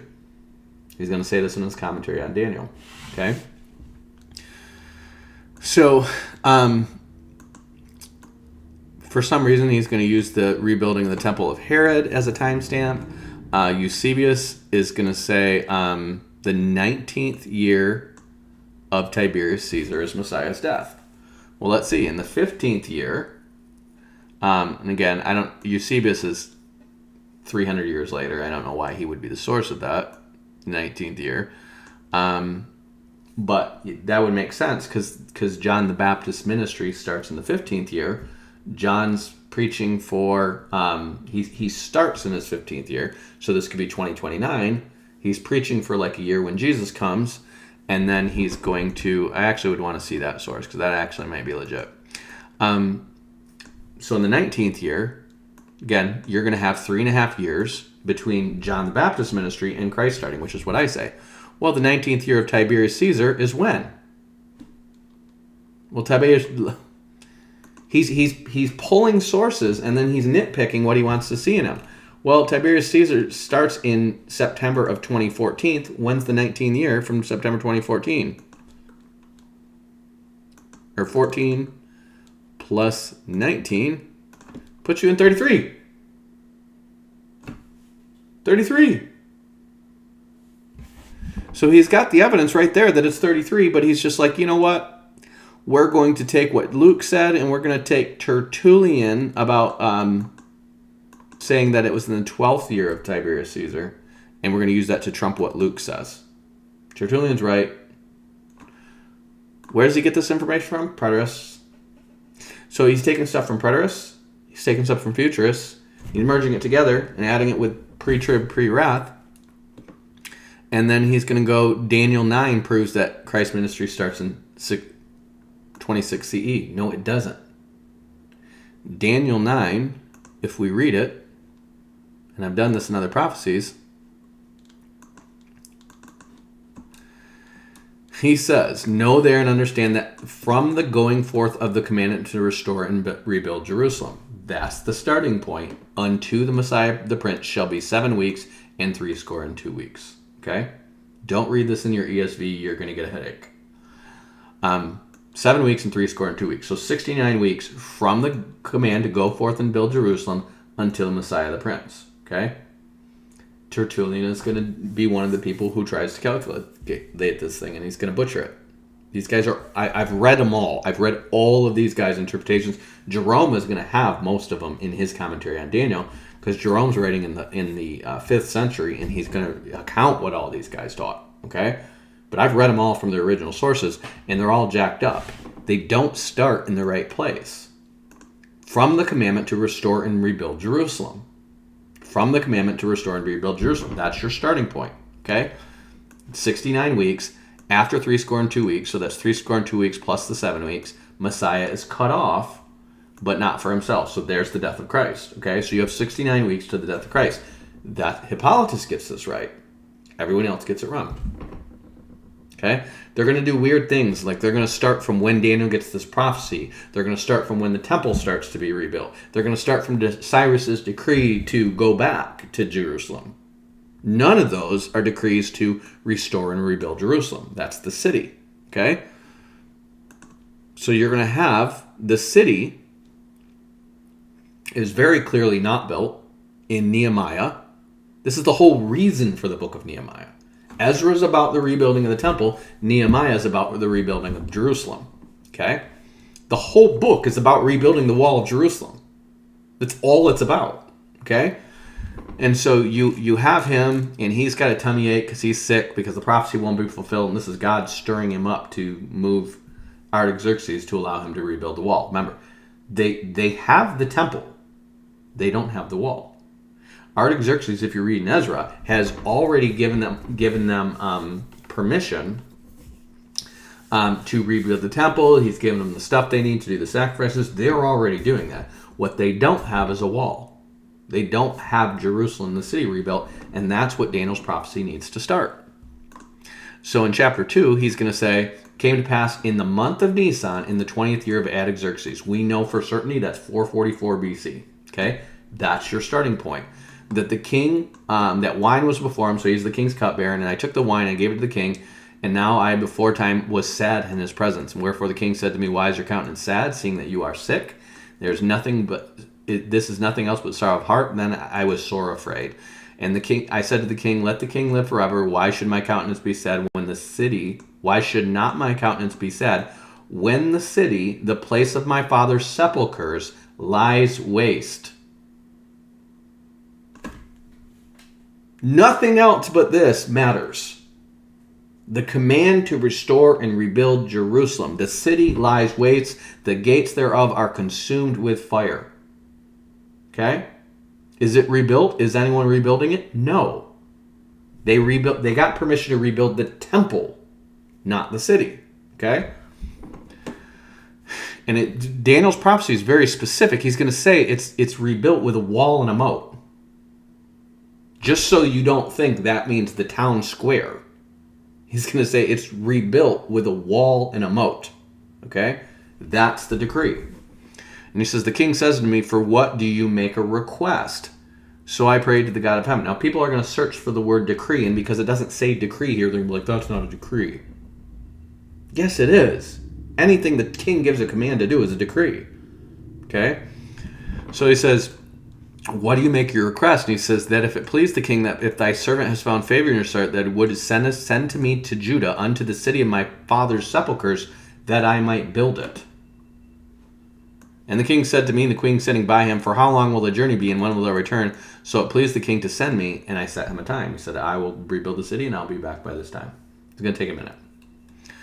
For moreover, I said to the king, if it please the king, let letters be given to me to the governors. So these were commands from the king beyond the river, that they may convey me over until he comes from Jerusalem, so that nobody messes with him.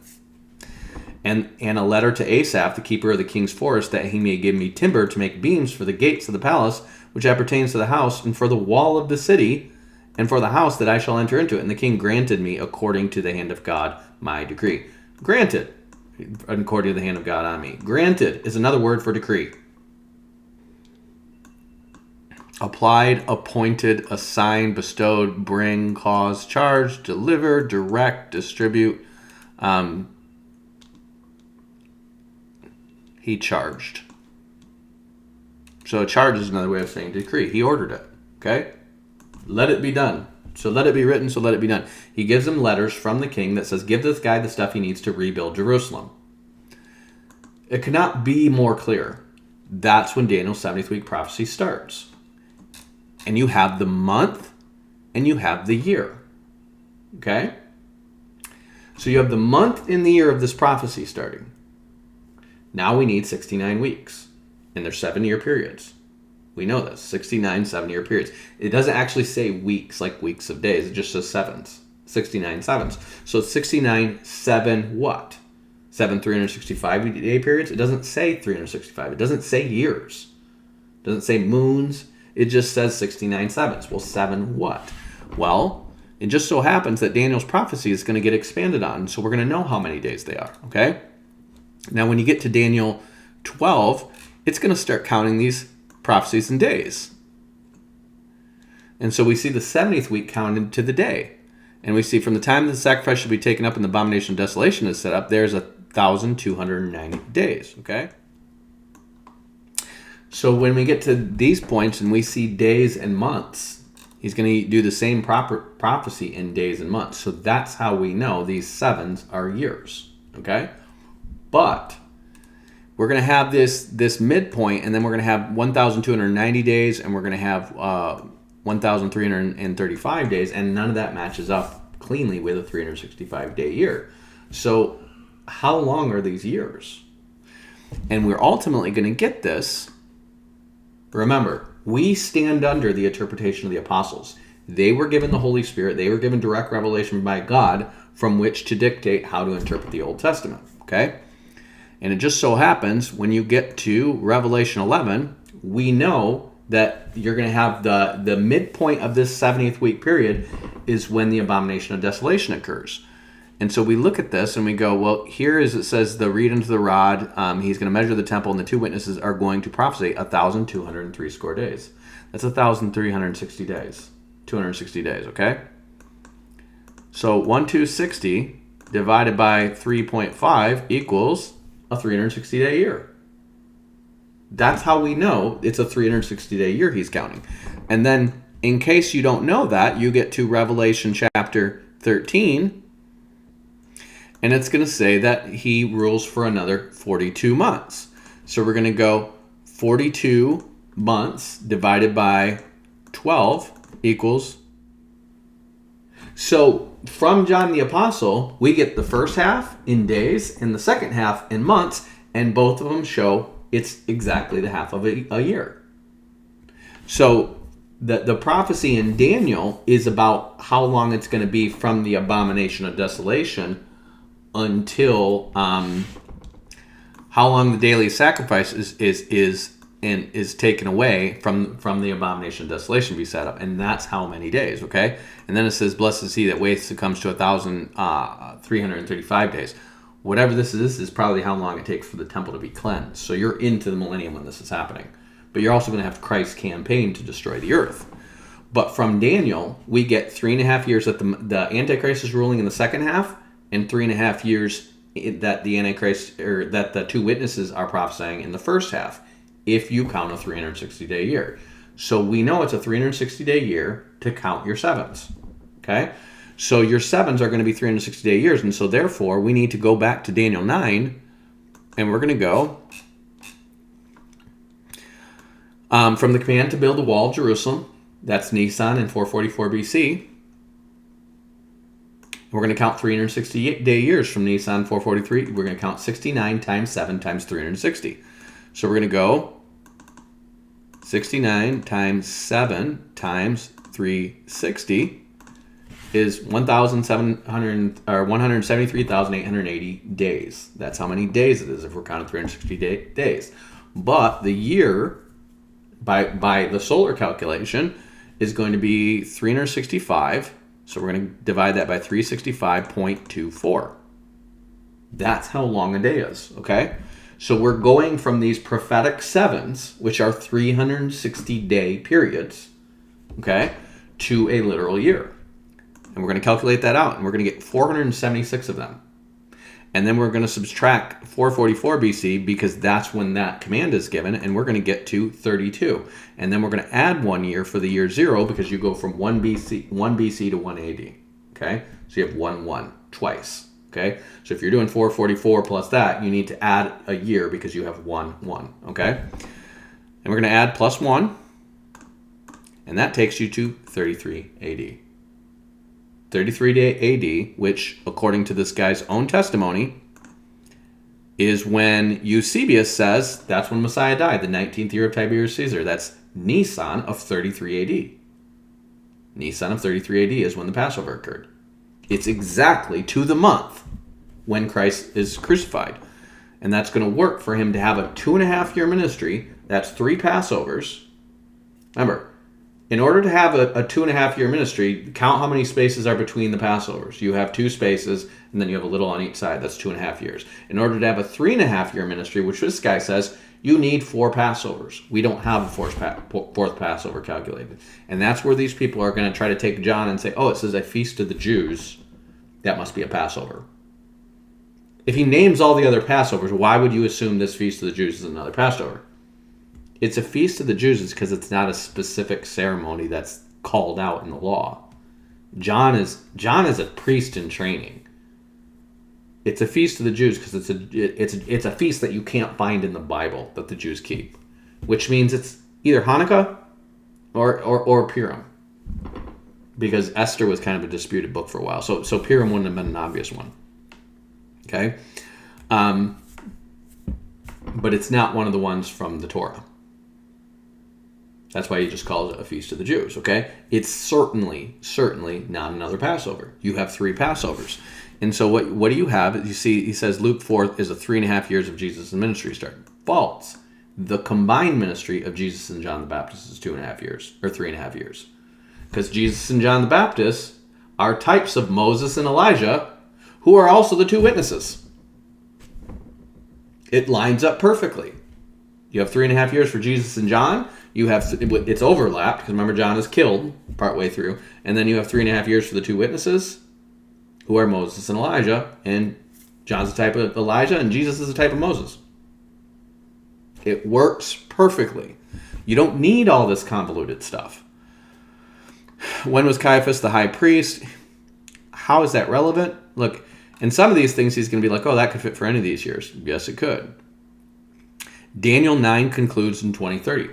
No, it doesn't. He just keeps asserting the same thing and says, oh, that can only fit here, and draws a green line. Okay? And I go through all these things, and he keeps, again, prophetic interdependencies in notes. Okay? These are his own notes. Messiah had to arrive before the biblical year 4000, day 4. Messiah has to give us rest on the biblical day 6000, return 2030. He just keeps asserting 30 and 2030, 30 and 2030. Why? His entire ministry is called Messiah 2030. He is not going to budge on this date. Okay? Nor is he going to give you his source material, because his source material doesn't work. He's going on a messed up falsehood by Tertullian. Tertullian has some errors in his stuff. He has some good stuff, but he has a lot of errors in his stuff. He invents sacraments. Okay? So you're going to find some of this stuff, and some of the stuff he's just going to repeat. Look, he says the same thing 3 lines in a row. Oh, look at all these proofs. Look at all these notes. Your average person is just going to be overwhelmed by this the same way they're overwhelmed by all the Calvinist proof texts, and they never go and read those Bible verses in context. Okay? Oh, wow, he's got like 50 lines of notes in that. And it's like he says the same thing here 3 times.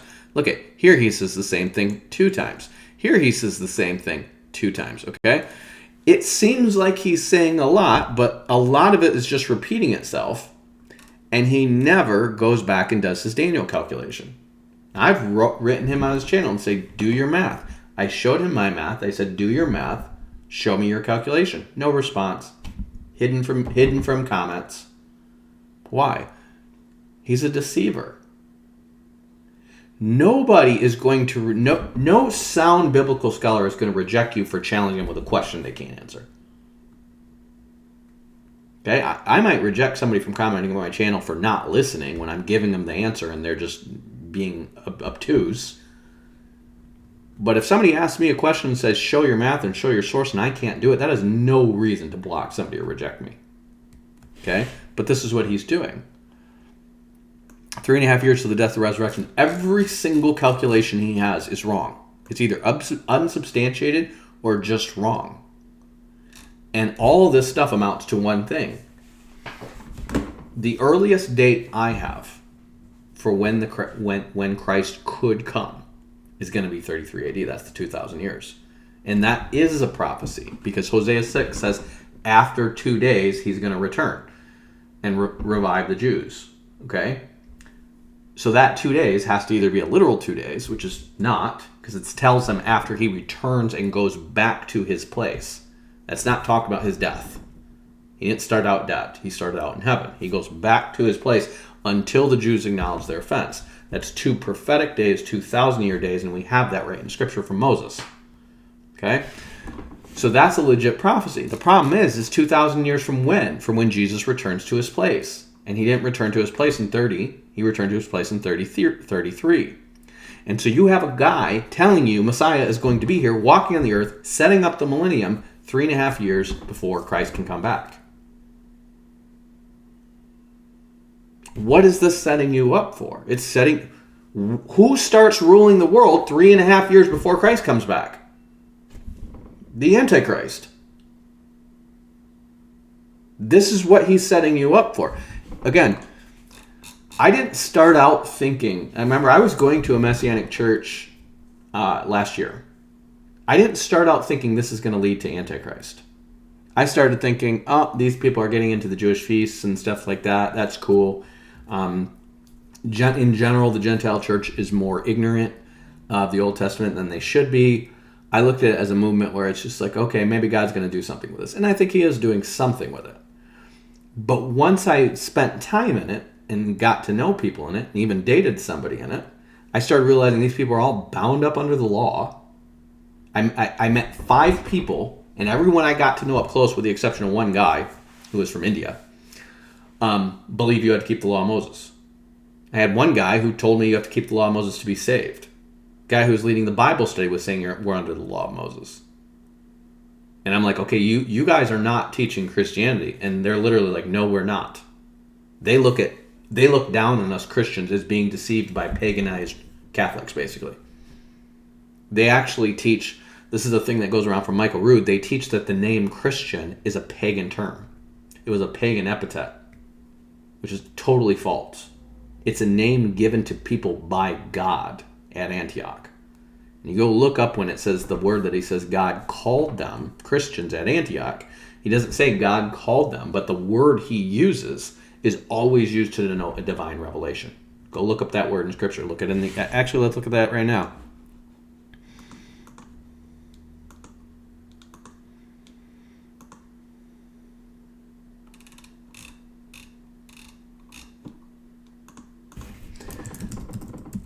Search your Bible. The word Christians is only in it twice.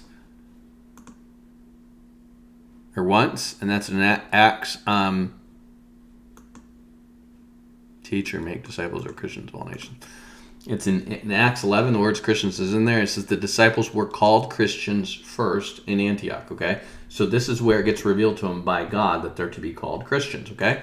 Now if you go to the word called, it says the word for called is krematizo. And if that sounds like charismatic, it's because it is. It's a divine oracle. To utter an oracle, divinely intimate, by implication, constitute, affirm for business, bear as a title, to be called, admonished, warned of God, reveal, speak. Okay? They're called Christians by God. Okay? Now if you look at this word krematizo and everywhere it's used in the Bible, being warned of God in a dream. That's what krematizo means. Being warned of God in a dream. That's what krematizo means. It was revealed unto him by the Holy Ghost. That's what krematizo means. Warned by God by a holy angel. That's what krematizo means. Every single use of the word krematizo denotes, look at, refused him that spake on the earth. Krematizo. That's talking about God at Mount Sinai. Every single time krematizo is used, it's used for a divine revelation, a divine declaration, okay? So when you go to Acts 11, they were called Christians by God. When the Jews and the Gentiles all started worshiping together at Antioch. That's when God called them Christians. You're a new nation. You're no longer Jews. You are no longer of your Gentile nation. You are Christians. Our new nation is the nation of Christ as our king. We are Christians. They're called Christianos. You know how I know they were called Christianos in the Greek? Christianos is because these Gentiles didn't speak Hebrew. These Gentiles, look at it starts out by talking about how the apostles were in Judea, heard that the Gentiles received the word of God, and that's when they got Paul and Barnabas and all these guys together, and they were all starting to worship in Judea. This is after the Gentiles started coming in. And then God calls them Christianos. And everybody speaks Greek. Not everybody speaks Hebrew or Aramaic. Everybody speaks Greek in the Roman Empire. Everybody speaks Greek in the Middle East. Because it's been the language, it's been it's like English for 300 years. Everybody around the world, if they speak a second language, they speak English. From China to everywhere. If you go get a second language, it's not going to be Japanese. It's not going to be Russian. It's going to be English.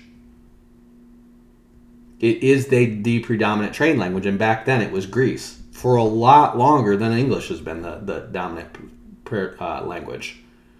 Greek is going to be the predominant language of the world from about 300 BC to about 500 AD. 800 years of Greek being the English of the world, okay? You spoke Greek. And these Messianic Jews have a problem with Greek. They actually are going to try to make up lies that the whole Bible was written in Greek. I still get spammed with this stuff on my Facebook. Oh, we have the Hebrew version of the book of Revelation. The book of Revelation wasn't written in Hebrew. We don't have that. We've recovered the Hebrew. The original Hebrew book of Acts. The original, literally books that Paul is writing to a Greek church. He's not writing to them in Hebrew. The Aramaic script is used in the Middle East. And it's mostly people speaking Aramaic. Only in Jerusalem do they speak Hebrew because it is an academic language at that time. It's an ancient language and nobody speaks it anymore. Matthew was written in Hebrew because it was written to the Jews in Jerusalem originally. That's why it's in Hebrew. So these guys are going to do this again and again and again. What is this guy's goal? Well, it's very clear what his goal is. His goal is to make money. He monetizes the crap out of this. Says, me making this very super high quality on my Apple computer PowerPoint presentation takes years to do. And tons of production goes into this. Man, you have the cameraman you got to pay. You have the blah, blah. This guy does all this stuff right in his freaking Apple computer. He just makes this on his computer. He makes a PowerPoint presentation, and then he clips it together with a voice in a software like this for free. Oh, for all the production costs, you know, you can buy it. You can buy my brilliant stuff. But the reality is it's garbage. You can download his PowerPoint presentation. You can get all the information. Messiah 2030s.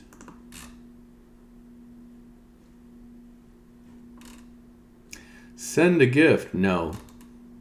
The answer is no, I will not. And this whole thing is garbage date setting, and I think it's going to lead to the Antichrist. I think the Antichrist is going to be here when this goes off, and I think Messianic Judaism and Hebrew roots is the funnel to get you to giving sacrifices on the Temple Mount when the Antichrist gets here. I think that's what's going to happen. So we'll see. We'll pay attention. We'll keep watching. But if you guys have an opportunity to talk to anyone who's into this Messiah 2030, because it blew up really fast. It's got 60,000 followers that fast. That means that this thing went everywhere. Okay? Remember, you can tell they're getting their eschatology from Joel Richardson, you can tell they're lined up with this stuff, and this stuff is leaning towards giving sacrifices on the Temple Mount when it's rebuilt. Okay? This is something I wish to talk about more and more. I think it's going to be important because I think as you see Christian nationalism kind of come and go and die, in the aftermath of that, you're going to see Messianic Judaism become the new experts in everything. Everyone's going to look away from the Dispies because the Dispies lied to them about pre-trib. They're going to look away from the Calvinists because the Calvinists lied to them about amillennialism. And they're going to look away from Kingdom Now Dominionism because they're just batshit crazy and nothing they say makes sense. And who's going to have answers for them? And the answer is going to be Messianic Jews. Messianic Jews are going to be like, we knew that was wrong, we knew that was wrong. And they're going to all be preaching pre-wrath, Islam bad, Jew good, let's go give sacrifices in the Temple Mount. And, Messiah's here. Messiah's here. Yeshua. Mashiach. They'll be crying and stuff on camera. It's him. It's really him. Mashiach. Yeshua. Ben Yehovah. And they're going to be saying all their Jewish crap and wearing their little trinkets and stuff. And be like, oh, look at us, you're true followers. And he's going to be like, bless you, my child. And do whatever he says. Go rebuild the temple. Go rebuild the temple. It was always about temple Judaism. These guys, I listen to these guys. They say Jesus is the shadow and the temple is the real. That's what they say. It's the reverse of that. And you need to read, and you need to get to know, and you need to share this with all your Messianic and Hebrew roots friends. Isaiah 28. Because Isaiah 28 is going to say, this is why it's dumb when Baptists and Calvinists use this verse. The word of the Lord to them was precept upon precept, precept upon precept, line upon line, line upon line. I'll hear a little, there a little, that they might go and fall backwards and be broken and snared and taken. You don't want to fall backwards. Well, who's the they he's talking about? Well, Paul's going to quote this. To whom he said, this is the rest wherewith he would cause the weary to rest. This is the refreshing, but they would not hear. They are the Jews. He's going to say, for with stammering lips and an unknown tongue will he speak to this people. Paul quotes this in 1 Corinthians. But they would not hear. The Jews would not hear. They're going to fall backwards that they be broken and snared and taken. What are they going to do? He says, that wherefore hear the word of the Lord, you scornful men that rule the people which is in Jerusalem, because you have said, we've made a covenant with death. Remember, Moses' covenant is the covenant of the law of sin and death. All it proves to you is that you're worthy of judgment. You're a sinner. Okay? And with hell, we are in agreement. Okay? Where do you go if you keep the law of Moses as best as you can your whole life? Sheol. That's what this hell is. It's not Gehenna, it's Sheol. With Sheol, we're in agreement. Okay? Where do you go? You don't go to heaven. If you're in Christ, you go to heaven. Now, just so you know, your reformers don't believe this. These people are, you go sleep in the ground until you're awakened. No. We're with the Lord. Our bodies might go to the ground, but our souls go to be with the Lord. In hell, we're in agreement. And when the overflowing scourge shall pass, that's the conflagration, though it pass through, it shall not come to us, for we have made lies our refuge, and under falsehood we have hid ourselves. What are they saying? They're saying they put themselves under the Antichrist, and they believe he's going to protect them when the conflagration happens, or the consummation happens. When the wrath is poured out, he's going to protect them. No. That's what Jesus does. And he rejected Jesus. He says, for thus saith the Lord, behold, I lay in Zion a foundation stone, a tried, precious, and cornerstone, a sure foundation, and he that believeth shall not make haste. Judgment I will lay the line, righteousness the plummet, and the hail shall sweep away the refuge of lies. This hail is in Job, and it's in Revelation. God says, I have stored up hail up in the heavens, big 100-pound hailstones that I'm going to throw down on you people in the last days. For the day of battle, he says, the hail shall sweep away the refuge of lies. Bye-bye, Antichrist defenses. and the water shall overflow the hiding places. When you start throwing 100-pound hailstones around, oh, don't worry, we've got drone armies. Oh, don't worry, we've got all these drone armies that even though the satellites are gone, they're run by cell phone towers. I don't care. How's your cell phone towers going to do on 100 pounds hailstones? Nothing. Absolutely nothing. Gone. It's all gone. Here goes your drone army. And your covenant with death shall be disannulled, and your annulment with hell shall not stand. When the overflowing scourge shall pass through, then ye shall be trodden down by it. It's the time of Jacob's trouble. You're going to have some of them be rescued, but a lot of them are going to be trodden down by the Lord's outpouring wrath. From the time that goes forth, it shall take you. From morning to morning it shall pass over. By day and by night there shall be vexation only to understand the report. It's the time of Jacob's trouble. For the bed is shorter than a man can stretch himself, and the covering is narrow than he can wrap himself in it. It's like, you've all know those bed situations. This sucks. For the Lord shall rise in Mount Perazim, and shall be wroth as in the valley of Gibeon, that he might do this strange work and bring to pass his strange act. Now therefore be ye not mockers, lest your bands be made strong, for I have heard the Lord God of hosts a consumption, another way from saying consummation, even determined upon the whole earth. This is actually in Romans 9. A consumption even determined upon the whole earth. Romans 9 is going to say they're going to mess this up because they're going to use Septuagint language. But this is what it's prophesying. The consumption that is determined on the whole earth. The consummation.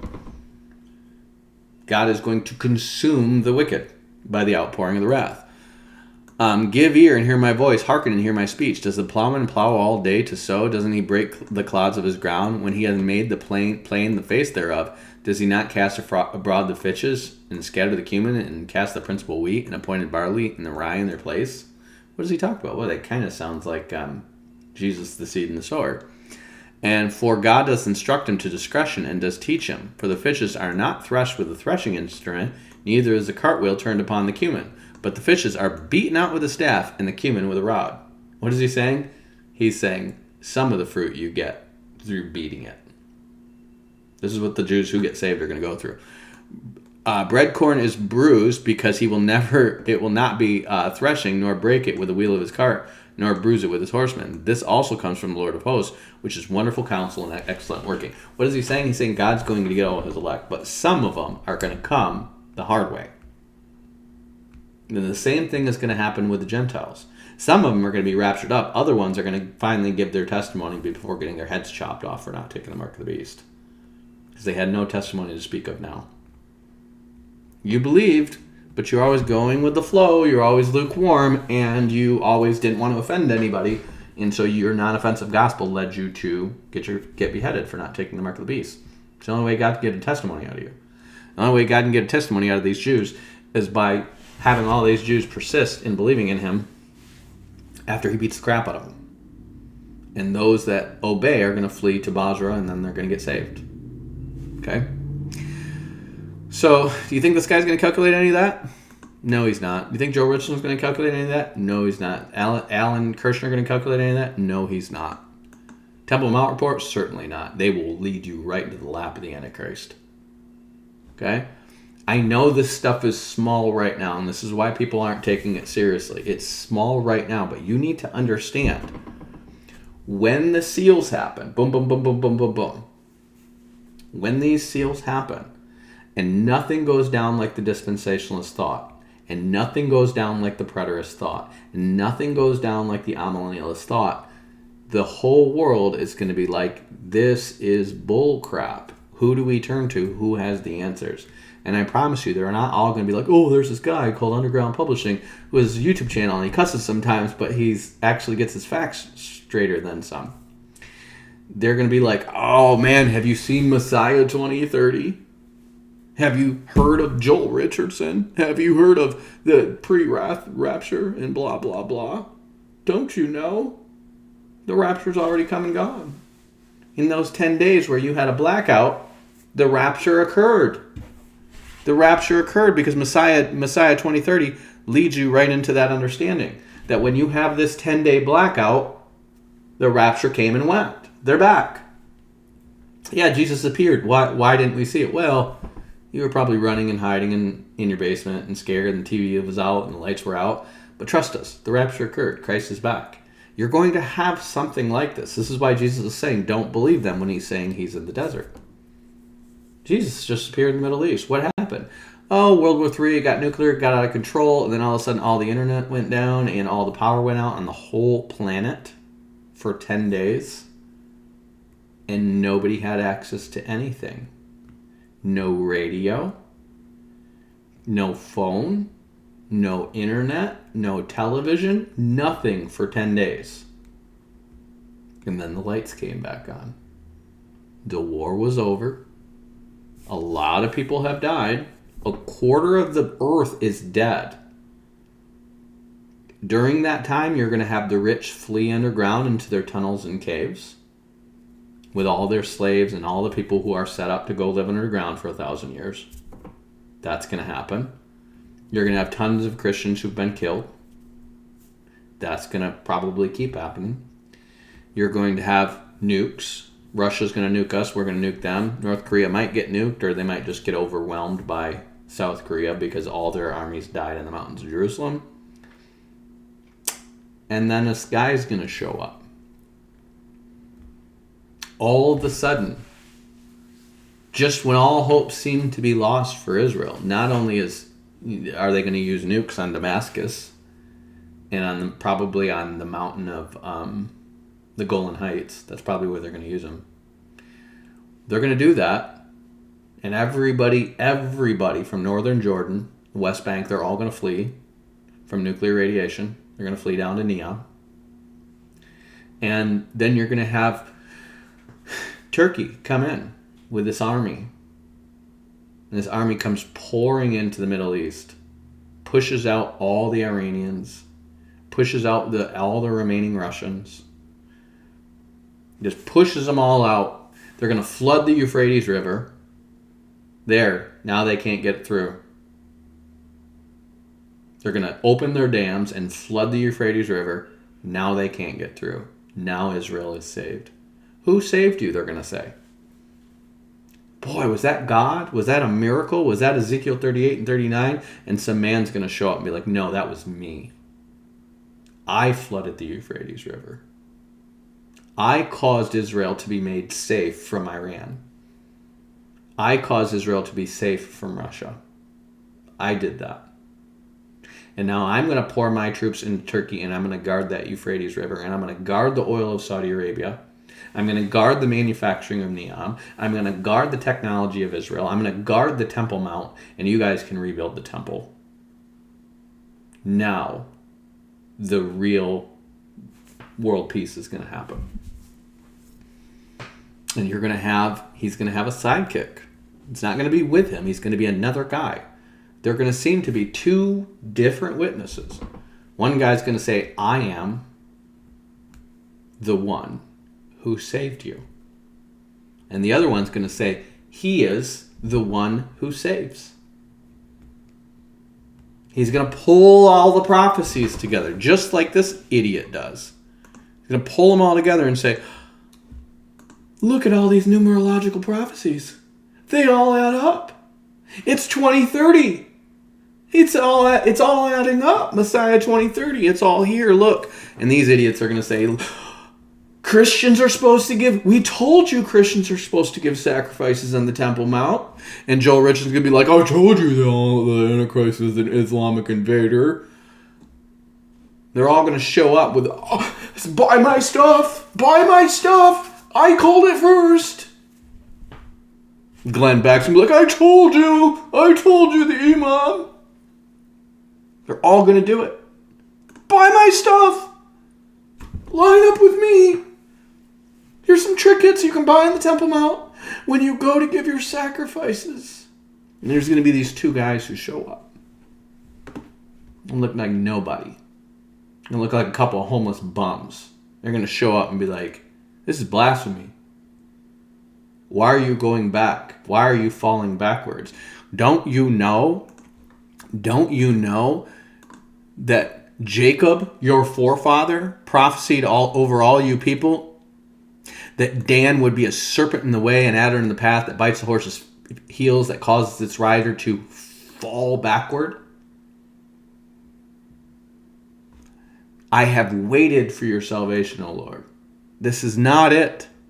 This is Dan judging his people as one of the tribes of Israel. This guy, he has Hebrew lineage. We did a genetic test on him and everything. He's from Turkey, but it turns out he's Hebrew. Yeah. Is he from the line of Judah? No. Is he the Lion of Judah? No. He's a serpent in the way, an adder by the path, that bites the horse's heels, that causes his rider to fall backwards. I've waited for your salvation, O Lord. I'm waiting for the Lion of Judah, who binds whose eyes will be red with wine, whose clothes will be stained with the blood of grapes. That's who I'm waiting for. This guy is not the Messiah. Messiah 2030 is falsehood. It's Antichrist. Okay? I know probably a lot of people who follow my channel don't follow this stuff. I have friends who are Messianic Jews. They're not going to listen. Just like I have charismatic friends who they don't listen when you show the errors in charismatic mania. The Reformed, they don't listen. People don't listen. There's going to be a remnant of people who keep coming out from all the different denominations, and they'll be like, we're in the end times, and nobody's talking about it. Nobody's teaching us truth. The churches aren't teaching it. The seminaries aren't teaching it. Where do we go? And they're going to find flashy stuff like this. Oh, it must be true. It was on AOC Network.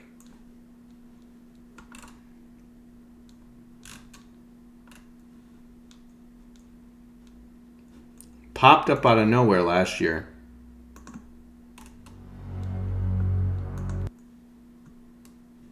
$2 million views.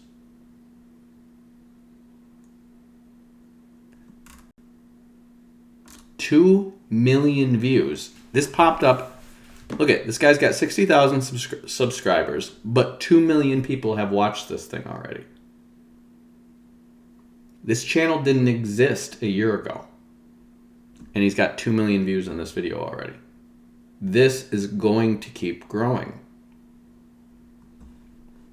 and it's probably the best laid deception I've ever seen.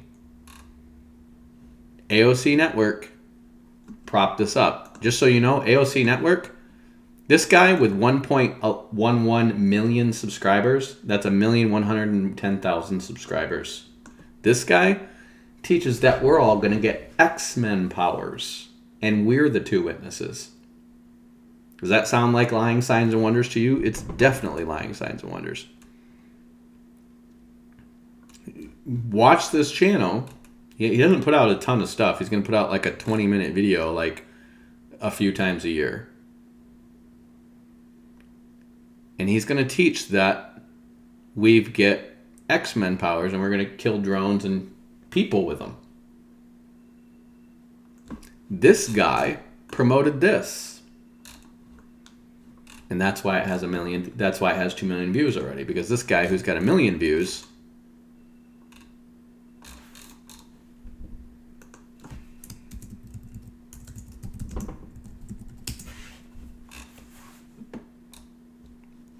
pointed it out 8 months ago.